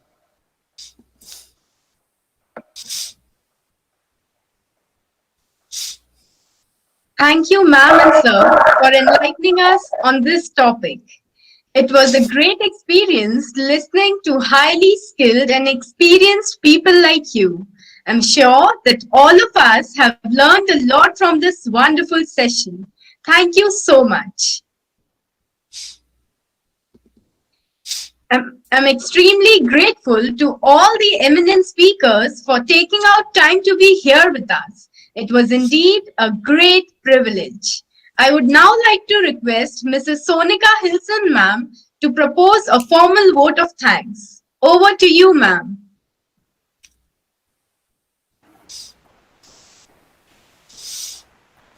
Yes, thank you, Simran. Once again, a very good evening to one and all. I, Mrs. Sonika Hilson, a faculty at St. Francis de Sales College, Nagpur, on behalf of the management and principal, Dr. Katie Thomas, feel immensely fortunate to propose the formal vote of thanks on this last day of the one-week international conference on global collaborations in science, technology, mathematics, and humanities to advance the frontiers of knowledge and innovation. An event like this cannot happen overnight. It starts with an idea, followed by its conceptualization and final execution. I take this opportunity to thank our beloved chairman of our institution, His Grace Elias Gonzalez, Archbishop of Nagpur, who graced us with his benevolent presence and inaugurated this international conference. My sincere gratitude to the management and principal, Dr. K.T. Thomas, who provided us with a wonderful platform to learn and evolve. Their continuous guidance and exhortation is indeed stimulating. I would also like to thank our partners, University Go Global, Department of Computer Science and Engineering, MIT Manipal, and the Rotary Club Manipal. We are extremely grateful to Dr. Lionel D'Souza, sir, from USA, Dr. Shrikant Prabhu from Manipal, for collaborating with SFS College and meticulously coordinating and executing each and every step for the smooth functioning of this conference. The way you have maintained all the cooperation as well as the coordination during the entire conference is really commendable. Thanks a lot for being such an amazing team to work with. We hope to continue this partnership in the future for the benefit of students and society at large. We feel fortunate to have been blessed by the presence of wonderful and experienced resource persons from all across the globe. We are extremely grateful to our experienced speakers who shared their hard-earned knowledge and experience with us, truly portraying what every learned person should do. It is to pass on the knowledge to others. We are thankful to Dr. Shrikant Prabhu, Dr. Majid Gomaini, Dr. Binger, Dr. Lees, Dr. Nanoti, Dr. Kinney, Dr. Weicker, Dr. Martina, Dr. Sharifi, Mr. Kisti, Dr. Smith, Dr. White, Dr. Lionel D'Souza, Dr. Prantik Banerjee, Dr. Malik, Dr. Abraham, Dr. Vandira, Dr. Ali Abu Abbas, Dr. Mabrook, Dr. Jameson, Dr. Sisson, and Dr. Bearden. We are indebted to the members of the advisory committee, Dr. Lionel D'Souza, Dr. Nimbarte, Dr. Bhagare, Father Praveen D'Souza, Mrs. Soma Banerjee, Dr. Sarve, Dr. Hirulkar, Dr. Ahmad, Dr. Naqvi, Mr. Biju, and Mr. Karmakar, who from time to time provided us their valuable opinions and suggestions to make this conference see the light of the day and come to its grandeur. I would like to appreciate the anchors of each day of the conference, who are indeed the students of SFS College, who gave their best smile, put their best foot forward, and with a humble attitude compared the program. Miss Amisha, Miss Rishali, Mr. Kevin, Miss Saili, Miss Suman, and Miss Simran. They did a commendable job. I would also like to take this opportunity to thank Miss Vinisha Brody and Miss Joycey John for their constant support in preparing the student anchors, conducting demo sessions, and multitasking to make this program a success. A special note of appreciation for Mrs. Soma Banerjee, HOD of English Department, and Father Praveen D'Souza, HOD of Philosophy, SFS College, who despite from their busy schedule, always gave their guidance and support in any and all matters concerning the conference. To organize an international conference of such stature on live platform requires swift knowledge and pristine expertise. I am thankful to the technical team of Google Meet and YouTube, Ms. Kavita, Ms. Ritika, Ms. Swati, Ms. Reshma, Ms. Shweta, Ms. Akshita, Ms. Neha, Ms. Itika, Ms. Surbhi, and Mr. Pimpalkar, who worked under the apt guidance of Mr. Roger John and Mr. Biju Anglis for the smooth functioning of each session of the conference. A special thank you to Dr. Dilip Sadankar, who perfectly carried out all the correspondences. Any time of the day, he was always available for any matter concerning the conference. He swiftly performed his role to perfection and paved way for an unfaltered conference. And of course, a big thank you to you, dear participants, for your constant presence and unmitigated support. Thank you for being such patient listeners and viewers. We have come to an end of this conference. I want to leave everyone with a positive and encouraging quote. In the middle of every difficulty lies an opportunity to learn, grow, excel, improve, and evolve. Hope can be this powerful source.